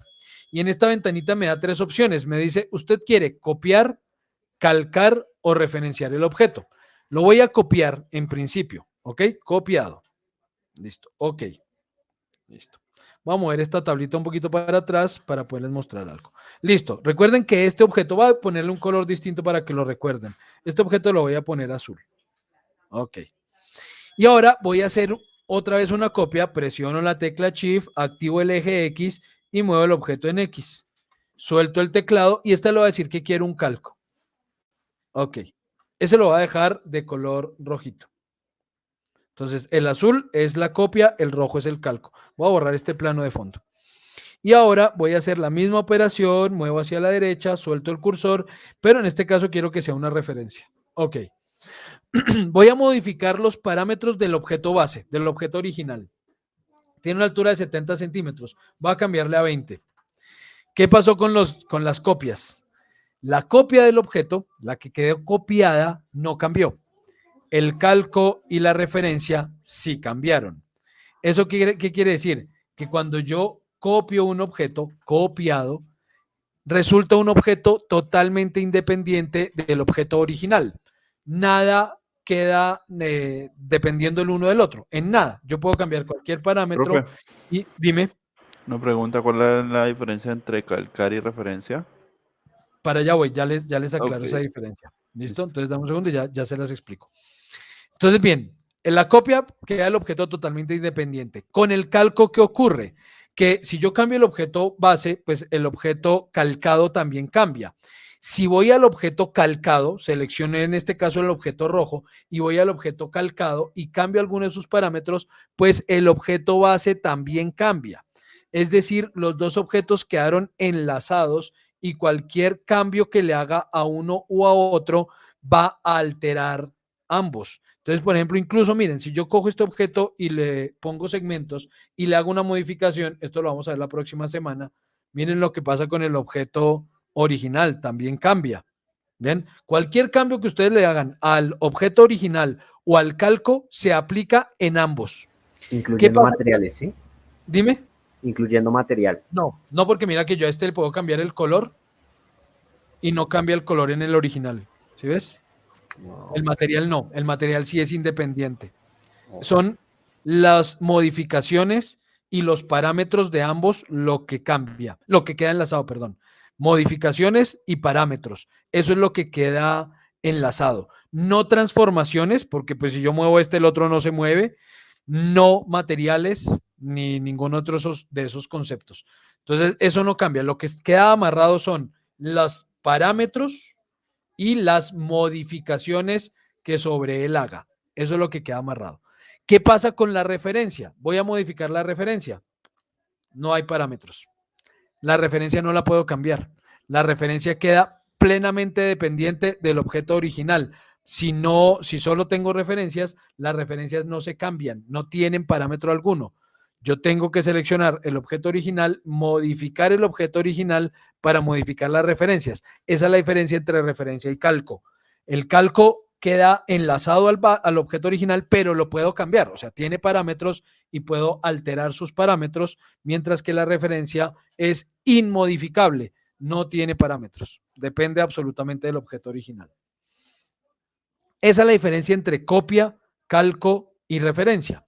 Ahora, cuando copiamos de esta manera, voy a borrar estos, cuando copiamos de esta manera presionando Shift y moviendo el objeto, ya sea en cualquier eje, ¿no? Yo lo muevo en X para el ejemplo, pero funciona igual en Y, en Z o en cualquier eje, no importa. Entonces presiono Shift, muevo hacia la derecha, en este caso le voy a decir que quiero calcos, pero asimismo puedo decidir cuántas copias quiero. Entonces yo puedo decirle, por ejemplo, que quiero 4 copias, no, 3. O sea, 3 son las copias, los demás que va a agregar, ¿no? Quiero 3 copias. Como son 4 patas para la mesa, pues necesito 3 copias. Y las calco, ¿por qué? Porque las 4 patas deben ser iguales. Digamos, en un diseño estándar, las 4 patas serán iguales, ¿no? Porque pues obviamente aquí hay diseñadores industriales y muchos podrán decir, no tienen por qué ser iguales las 4 patas. No tienen por qué, pero en este caso las voy a hacer iguales. Entonces voy a calcarlas, le digo que me cree 3 copias, le doy OK y él crea las 3 copias a equidistantes según el movimiento que yo haya hecho inicialmente. La cantidad que moví el objeto para crear la primera copia es la misma cantidad que él lo movió para la siguiente y para la siguiente.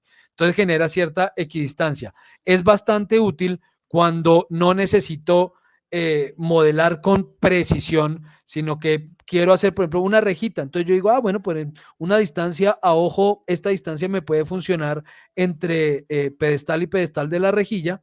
Suelto, le digo que me haga 10 copias, o sea, van a quedar 11 objetos, ok, y listo, ahí quedó creada a la misma distancia, equidistantes unos con otros. Entonces, en este caso eran 3, ¿no? Ahí estoy dándole control Z, por si alguno se pregunta cómo me devuelvo, pues control Z. Listo, tengo las 4 patitas. Otra opción para copiar objetos es, selecciono el objeto, por ejemplo, voy a copiar esta esfera, selecciono el objeto y damos control V. No existe, esto va a cambiar otra vez en la versión 2023, que esa versión 2023 viene con varios cambios, pero no existe hasta ahora en la versión 2022, no existe en Max el control C, control V que existe en muchos otros programas, el copiar y pegar. Aquí el control C lo que hace es convertirme en cámara una vista de perspectiva. Si yo aquí le doy control C, él lo que hace es convirtió la vista de perspectiva en una cámara y creó la cámara. Miren, aquí creó una cámara, ¿sí? Lo hizo. De una vez crea una cámara física y bueno, luego les voy a explicar esa cámara física. No, yo por ahora no necesito cámaras. Entonces, control C, no lo vayan a presionar. Pero sí existe el control V. Entonces, yo selecciono el objeto, presiono control V pequeña, ¿no? Control V y él me muestra otra vez la misma ventanita, pero en este caso no aparece cuántas copias quiero. Pero otra vez me dice qué quiere, copiar, calcar o referenciar. Entonces, voy a decirle un calco. Y, bueno, y de una vez le puedo poner nombre a las copias, ¿no? Él autonumera. Ya saben eso, ya se los expliqué. Él autonumera. Si usted no le han puesto nombre, pues simplemente con el nombre que tenga, crea la secuencia con numeritos. Entonces, en este caso le damos OK y él sí creó una copia, solo que esa copia quedó en el mismo punto donde está la original. Pero miren, ahí está la copia.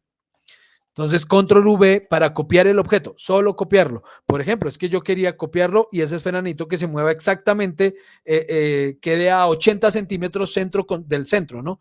O sea, el centro de la nueva esfera queda a 80 centímetros del centro de esta. Entonces la copio así y después me voy a mover y le digo, usted muévase en X 80 centímetros.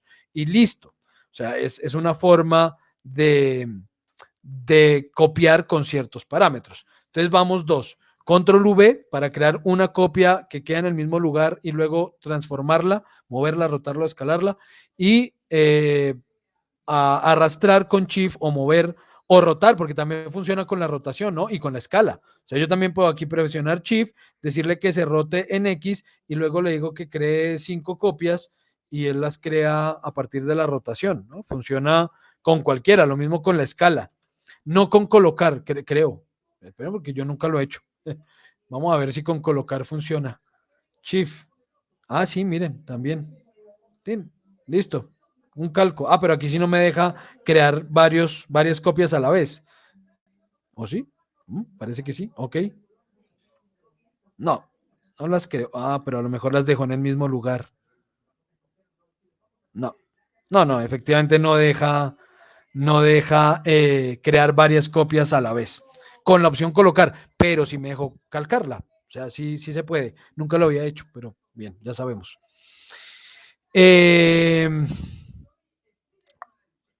Control B y arrastrar con el shift presionado, o mover, rotar o escalar con el shift presionado.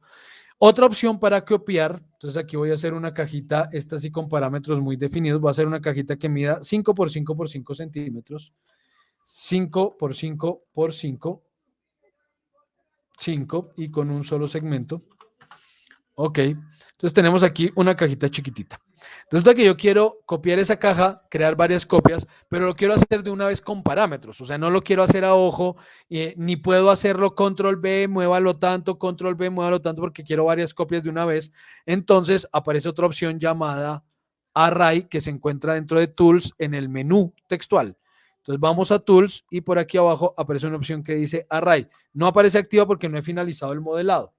Sé que no he finalizado el modelado porque me encuentro en el panel crear y todavía me está mostrando los parámetros. O sea, debo dar clic derecho o ir a otra herramienta. Clic derecho para terminar. Ya lo terminé, ahora sí debe aparecer el array activo. Listo, ahí está. Entonces vamos a array. Esto abre esta ventanita, que en principio parece compleja, pero realmente no es tan compleja. Esto me permite hacer un array unidimensional, bidimensional o tridimensional. Inicialmente hagamos un array unidimensional. Ese array entonces me permite decir, por ejemplo, cuántas copias quiero hacer en este momento. En este caso, incluye el objeto original. Si yo le digo que quiero 10, va a crear 9 copias más el original, van a quedar 10. Entonces, listo, quiero 10 copias. Y yo puedo mover, rotar o escalar el objeto en cualquiera de los 3 ejes.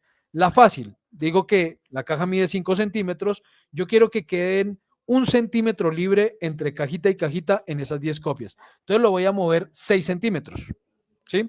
Quiero 10 copias que se muevan en X, cada una 6 centímetros con respecto a la anterior. Damos OK y ahí están las 10 cajitas, 2, 4, 6, 8, 10 cajas y cada una dejó 1 centímetro libre con respecto a la anterior porque la moví 6 centímetros y la caja mide 5.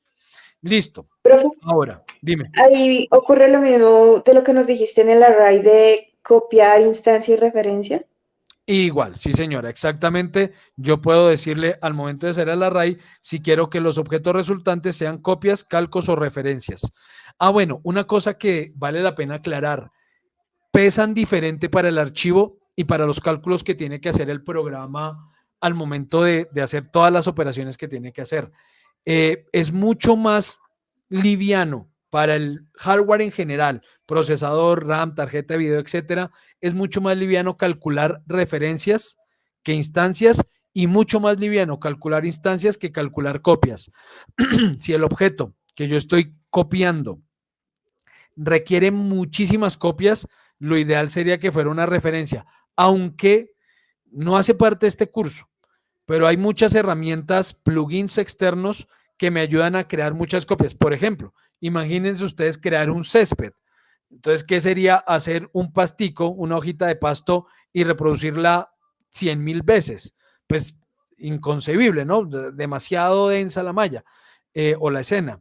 Pero pues hay plugins que me permiten hacer eso. Y pues un pastico, una hoja de pasto, no es el ejemplo más complicado. Un árbol que ya de por sí tenga 200,000 polígonos y que yo necesite 200 árboles en mi escena, es bien complicado para cualquier hardware calcular eso, así lo ponga como referencia.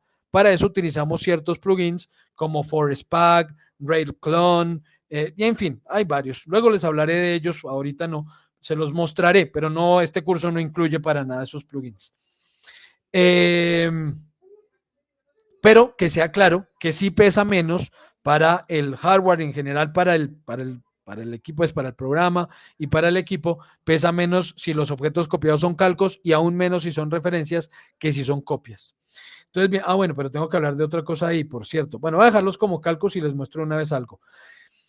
Aparte entonces de moverlo en X, puedo a la vez hacer desplazamiento en varios ejes. No necesariamente tengo que moverme en un solo eje porque sea un array unidimensional. Yo puedo decirle, quiero que en X, por ejemplo, en X se mueva 5 centímetros, quiero que cada cajita quede pegada a la anterior, pero que en Z se mueva 2 centímetros, cada una con respecto a la anterior.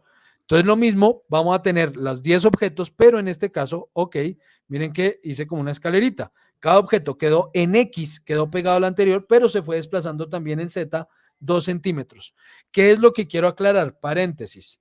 Resulta que sí, yo quiero que este objeto sea así, pero en el diseño este objeto, este cuarto objeto es diferente a los otros. Solo ese, nada más. Si en este momento, siendo todos calcos, yo modifico ese objeto, voy a modificar todos los demás. Automáticamente los modifico todos. ¿Qué hago? Cuando un objeto es calco de otro, aparece al estar en el panel modificar dentro o debajito de esta cajita que se llama Modifier Stack. ¿Sí? Esta cajita donde dice Box en azul se llama Modifier Stack o caja de modificaciones. En esa cajita aparece activo este iconito. Este iconito solo aparece cuando el objeto es un calco y dice Make Unique. Si hago clic ahí, lo que voy a hacer es, como lo dice su nombre, hacer ese objeto único. Ya hice clic, ya esa cajita no aparece y este objeto ya se desligó de los demás. Ya no es calco. Esa unión, digamos, ese enlace ya no se puede volver a establecer. O sea, desde que yo haga clic en ese botón, eso, a menos que le dé control Z, ¿no? Pero desde que yo haga clic en ese botón, ya no puedo otra vez hacer que funcione como calco si ya rompí ese enlace. Entonces, que sea eso claro, pues para que no vayan a cometer un error. Pero resulta muy útil poder hacer un objeto independiente, así todos los demás sigan siendo calcos, porque todos los demás siguen siendo calcos el uno de los demás. ¿Listo? Ahí en este caso podría señalar cualquiera de los cubos y haría lo mismo o un objeto único. Claro, cualquiera, el que escojas, cualquiera. Mira, Ah, si yo ok. cojo el octavo, el séptimo, ¿qué? El octavo.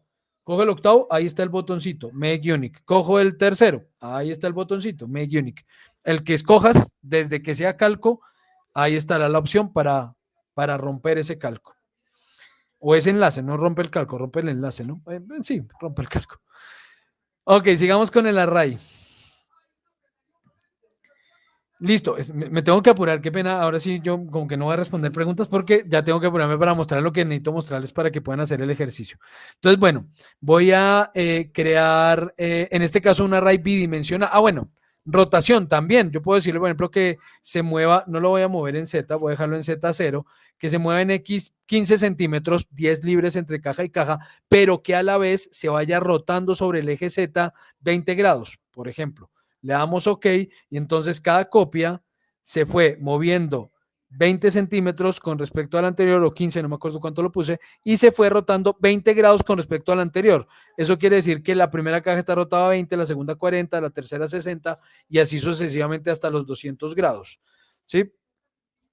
Que sea también claro entonces que puedo jugar con cualquiera de esas transformaciones. Que quiero hacer la escalerita, pero que quiero que la base sea uniforme, que sea sólida y no escalones separados. Entonces hago el array, tools, array, le digo muévase en X 5 centímetros, no se rote, pero entonces escálese en Z, escálese al 105%.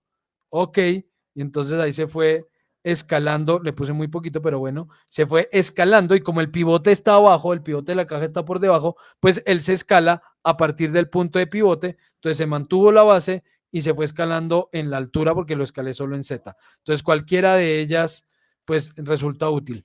¿Cómo funciona el array bidimensional?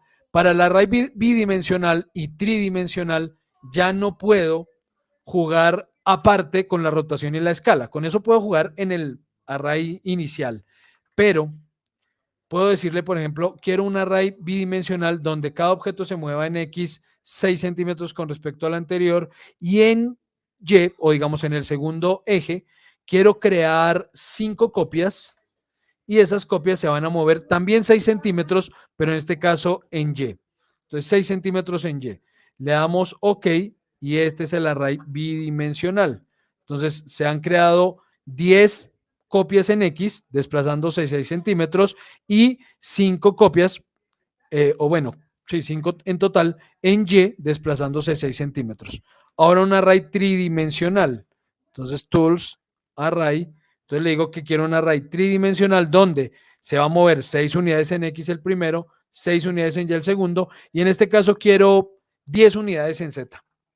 10 unidades en Z, OK. Ya, ay, pero no le dije cuántas, dejé eso en una. Tools, array.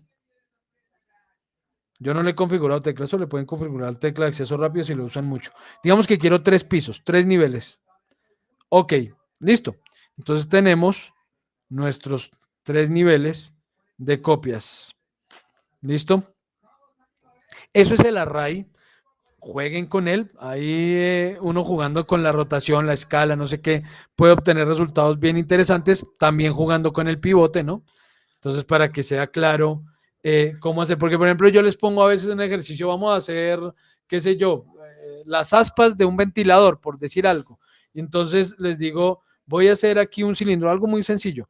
Voy a hacer aquí un pequeño cilindro y las aspas van a ser esta cajita, por poner un ejemplo. Entonces quiero que las aspas sean una cajita aquí muy delgadita. Digamos, voy a ubicar esa cajita, entonces voy a mover y muevo esa cajita aquí a un ladito. Eso se puede ubicar correctamente, que es lo que les voy a mostrar en un momento rápidamente antes de finalizar la sesión de hoy. Digamos que ya, estas son las perspectiva. Estas son las aspas de ese ventiladorcito.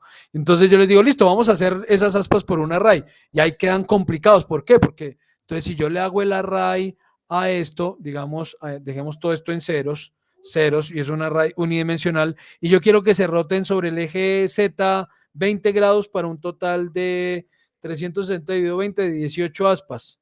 Ok, pero y entonces, miren, me lo hizo sobre el centro. Claro, pero ¿qué pasa si cambio el pivote? Entonces voy aquí, voy a afectar el pivote, voy a ubicarlo por una herramienta que ahorita les voy a mostrar. Entonces le digo que esto se ubique, pivote con centro. Ok, listo. Entonces ya el pivote de esa cajita quedó en todo el centro del cilindro. Si vuelvo a hacer el array, tools, array, le digo rotes en Z 20 grados, 18 aspas en total, ok. Entonces miren, ahí quedó. ¿Sí? Entonces, una herramienta indispensable para hacer modelos aquí en Max. Les va a resultar bastante útil. Tienen que entender bien el juego del pivote para que les funcione siempre como quieran. Última opción que les quiero mostrar antes de finalizar. Ya hablamos de las opciones de copiado. Entonces, ¿cómo puedo copiar el objeto? Ya hablamos de cómo modelar esos objetos base, listo. Cómo ubicarlos, moverlos, rotarlos, escalarlos, colocarlos. Ya hablamos de cómo copiar objetos, pero ahora, ¿cómo los organizo? Yo ya podría componer aquí un objeto moviendo, ¿no? Moviendo las cosas y diciéndole, bueno, por ejemplo, quiero que este pedestal, voy a organizar la mesita, entonces me voy a ir a la vista superior y voy a poner estas patitas, por ejemplo, más o menos quiero esta patita aquí y luego quiero esta otra patita por acá y bueno, ¿cierto? Entonces yo ahí podría a ojo organizarlo, lo cual es válido, repito, en muchos casos no necesito ser altamente preciso, me voy a la vista frontal y en la vista frontal restringo aquí el movimiento a Y, me acerco lo suficiente y ubico el objeto encima de la cajita, puede incluso meterse un poquito o quedar un poquito separado, no, eso no afecta en principio, por ejemplo, en la vista frontal ya vi que una patita quedó como descuadrada con respecto a la anterior, nada, restringo el movimiento a X y la organizo para que se alineen mejor, ok, esto es válido, esto es totalmente válido, pero si lo queremos hacer con cierta precisión, tenemos una herramienta que nos lo permite que se llama alinear. Voy a darles la introducción de esta herramienta porque en muchos casos, y lo sé que en muchos casos no es fácil de entender al principio. Entonces voy a retomarla la próxima sesión, pero a partir de que ustedes hayan hecho el primer ejercicio que les voy a dejar y de una vez les planteo ese ejercicio. El ejercicio inicial es, ustedes van a componer un espacio. Puede ser cualquier espacio que se les ocurra, única y exclusivamente a partir de objetos estándar y extendidos. Y quiero ser muy claro con ese tema. ¿Por qué? Porque, a ver, digamos que cuando yo enseño esto en la universidad, por ejemplo, no aquí en el SENA, en la universidad o en algún programa de titulada dentro del SENA, puede ser que no todo el mundo quiera aprender a usar el programa, ¿sí? Que les toca verlo porque es que es parte de las materias que tienen que ver.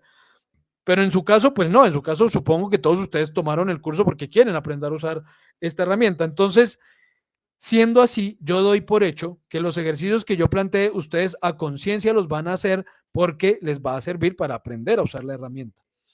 Pero pasa con frecuencia que yo les digo, por ejemplo, vamos a modelar una cama a partir de objetos estándar y después me llegan con un supermodelo de cama y yo empiezo a mirar y resulta que no, ahí no hay cajas, ahí no hay esferas, ahí no hay nada, sino que ya es un modelo orgánico, un modelo poligonal, etcétera.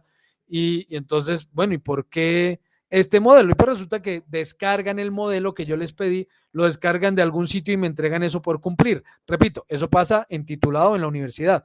Pues en este caso, obviamente yo esperaría que eso no ocurra para nada. Pero bueno, quiero ser claro en que van ustedes a componer un espacio a partir única y exclusivamente de objetos estándar y extendidos primitivos, solo de esto. Entonces, por ejemplo, yo digo, voy a hacer una cama. Entonces, una cama, rápidamente, ¿cómo haría yo una cama? Por aquí existe entre los extendidos una C, una L. Voy a usar esta L.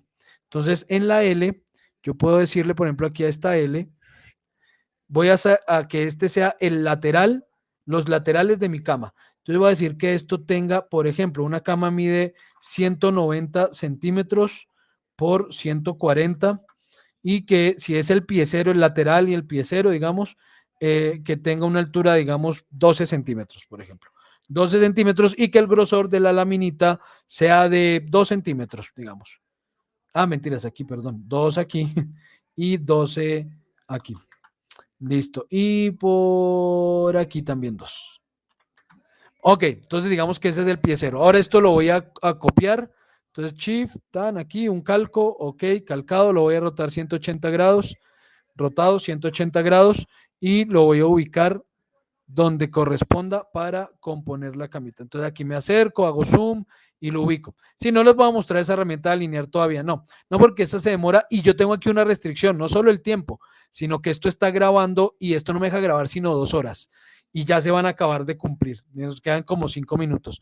Entonces, si sigo hablando, me va a quedar por fuera la grabación lo que les explique y pues se me pueden perder. Entonces, mejor eso lo explico la próxima semana. Con lo que les voy a mostrar aquí es suficiente. Entonces, bueno, ya tengo ahí mis laterales de la cama. Ahora voy a hacer una caja. Entonces, en los estándar, voy a hacer una cajita que mida, digamos que estas son las tablitas de la cama. Entonces, que esto mida 136 centímetros con parámetros. Quiero que los modelos por, digamos, 15 centímetros, por una altura también de 2 centímetros. Ok, quiero que los modelos que les voy a solicitar se hagan con dimensiones reales. O sea, tengan en cuenta la escala. ¿Sí? No quiero camas del tamaño de un llavero, ni teteras del tamaño de un automóvil. ¿Sí? Entonces, listo, yo lo ubico aquí a ojo por acá, luego presiono Shift, le doy como por aquí, suelto y le digo que me cree unas 7 copias. Ok, sí, estuvo bien, faltó una tal vez. Copiamos otra aquí adicional. Ok, listo. Entonces ya tenemos los laterales con el entablado de la camita.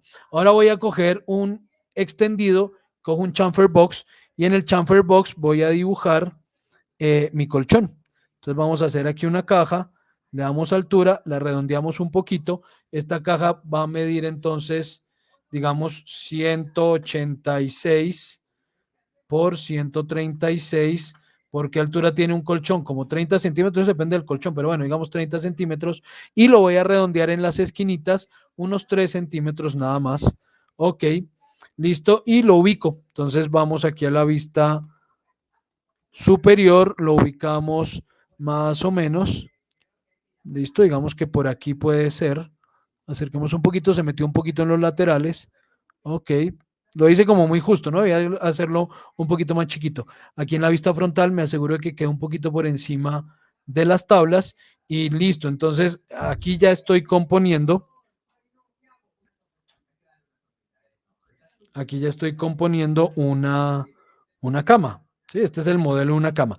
Entonces, a partir de únicamente objetos estándar y extendidos primitivos, quiero que compongan un espacio que al menos tenga 6 objetos.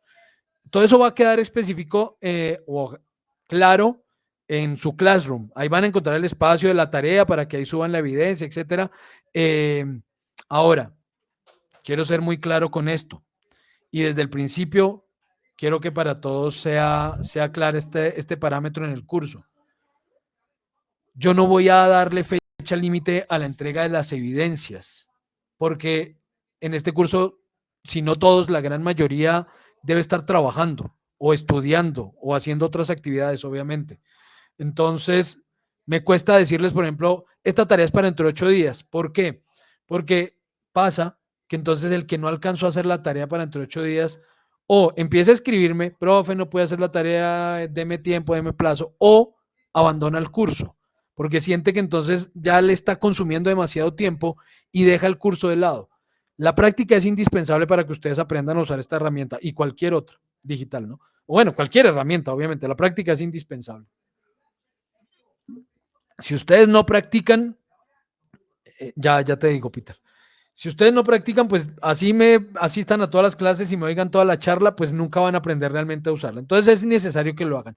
Pero las tareas no van a tener fecha límite. Lo importante es que al final del curso, en primera semana de junio, creo, bueno, ya ustedes tienen ahí el cronograma, ahorita no me acuerdo, pero al final del curso, la gran mayoría, no necesariamente el 100%, pero la gran mayoría de evidencias se haya sido entregada porque es la única base que yo tengo para poder, digamos, certificar que usted sí participó en el curso, porque como ni siquiera llevo asistencia, o sea, la asistencia me la da es el registro que queda aquí en la plataforma, y aquí en la plataforma algunos, por ejemplo, ni siquiera se ponen nombres, porque aquí, por ejemplo, tenemos a alguien que aparece como Fellow Jitzer, entonces, pues no es la asistencia, yo aclaré eso en la primera sesión, no es la asistencia el parámetro base de evaluación, es la entrega de las evidencias. Entonces, las evidencias estarán para entregar durante todo el curso, van a estar abiertas. Lo importante es que al final la mayoría de ellas, ojalá todas, estén registradas. Pero por encima de eso, no es, repito, no es con el fin de dejarles tarea. Es para que ustedes practiquen y tengan un medio de práctica que les permita afianzar lo que yo aquí les estoy mostrando. ¿Cómo se entregan estas evidencias? Depende. En el caso de este ejercicio, ustedes me van a enviar el archivo de Max. Como yo tengo la versión 2022 y creo que aquí nadie debe tener la 2023 porque no la han lanzado, entonces simplemente me pueden enviar cualquier versión, yo la puedo abrir, ustedes simplemente guarden el archivo y ese archivo que guardan me lo suben ahí en Classroom. Únanse al Classroom por si no están.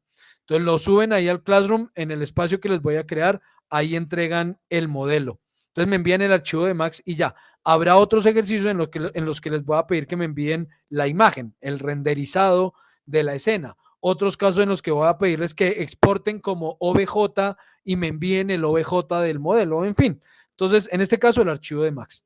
Entonces, bien, les decía que van a componer por ejemplo, yo voy a hacer una habitación, entonces digo, listo, ya hice la cama, ahora voy a hacer aquí un cabecero y entonces ese cabecero yo lo voy a hacer aquí por esta vista, digamos algo así y que mida, digamos, 240 por una altura de 80 centímetros por un grosor de 3 centímetros acá y voy a la vista superior, lo voy a ubicar correctamente. Entonces, esto hasta ahora es un solo objeto, la cama.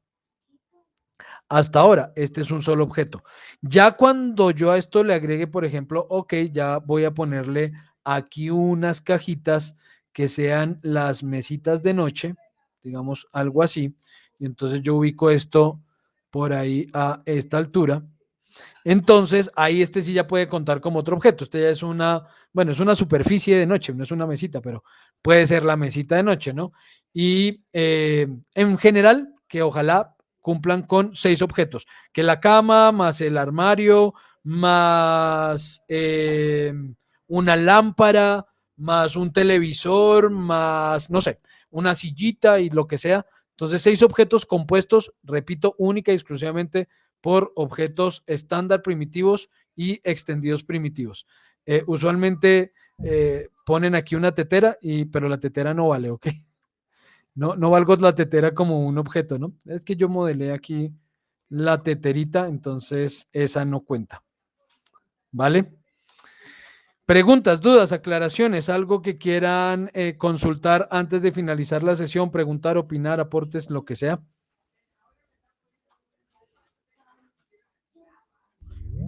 No, digo. Hice el trámite, perdóname, ¿qué? A ver, la 2023 se lanzó apenas hoy. Ah, sí, señor, efectivamente. ¿Dónde la consigo? En la página oficial con el certificado de matrícula y este curso de un año de licencia estudiantil. Sí, señor, es correcto. ¿Y cómo saco el certificado? Ah, el certificado, Peter, dentro de Senaso. Si tú estás matriculado, ¿no? Lo que pasa es que yo les dije, ¿no? Yo invité a este curso a un grupo de personas que no son de Colombia y no pueden inscribirse al curso, pero que estaban interesados en aprender. Entonces los invité, no sé si alguno de ellos esté presente, tal vez no. Pero si estás matriculado, tú entras a Senasofía Plus y en Senasofía Plus, desde tu rol de aprendiz, puedes descargar el certificado de matrícula del curso y ese certificado te lo validan para poder descargar la versión estudiantil del programa.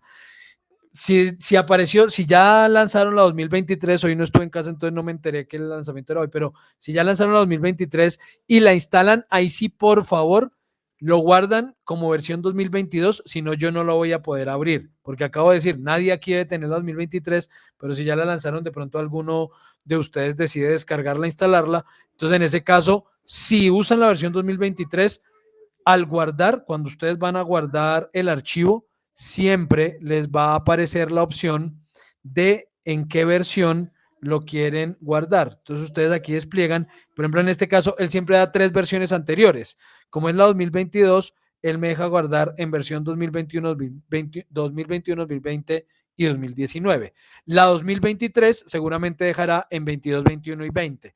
Siempre da hasta 3 versiones anteriores. Entonces, en ese caso, lo guardan como versión 2022 o 2021 y me lo envían si llegan a usar la 2023, porque yo no la pienso descargar e instalar todavía, ¿no? Inicialmente, seguramente tendrá algunos errorcitos que deben corregir posteriormente, entonces no suelo utilizar las versiones recién lanzadas. Nada, no es más de mi parte. Si no hay preguntas o algo que aclarar, finalizamos. También tengo la versión, qué bien, Farid, versión estudiantil de Corona Render, qué bueno. Esa no sabía, por ejemplo, yo nunca había probado con Corona, con Chaos Group, pues ver si nos dejaba descargar con el certificado del curso del SENA las versiones estudiantiles de sus motores de render, pues qué bueno saber que por lo menos Corona sí nos deja. Tocará probar con V-Ray. V-Ray también tiene versión educativa. Señoritas, señores, muchísimas gracias por su asistencia. Los espero el próximo jueves a las 7 de la noche. Estoy pendiente de... después les cuento qué es eso de motores de render. Estoy pendiente del grupo. Muchas gracias, profe. Luego les cuento, Andrew, Helmi, bueno, luego les cuento qué es eso de Corona y V-Ray, no se preocupen. Tranquilos que se enterarán en este curso de qué es todo eso. Muchas gracias. Nos vemos la próxima semana. Cuídense mucho. Feliz noche. Chao. Gracias, igualmente.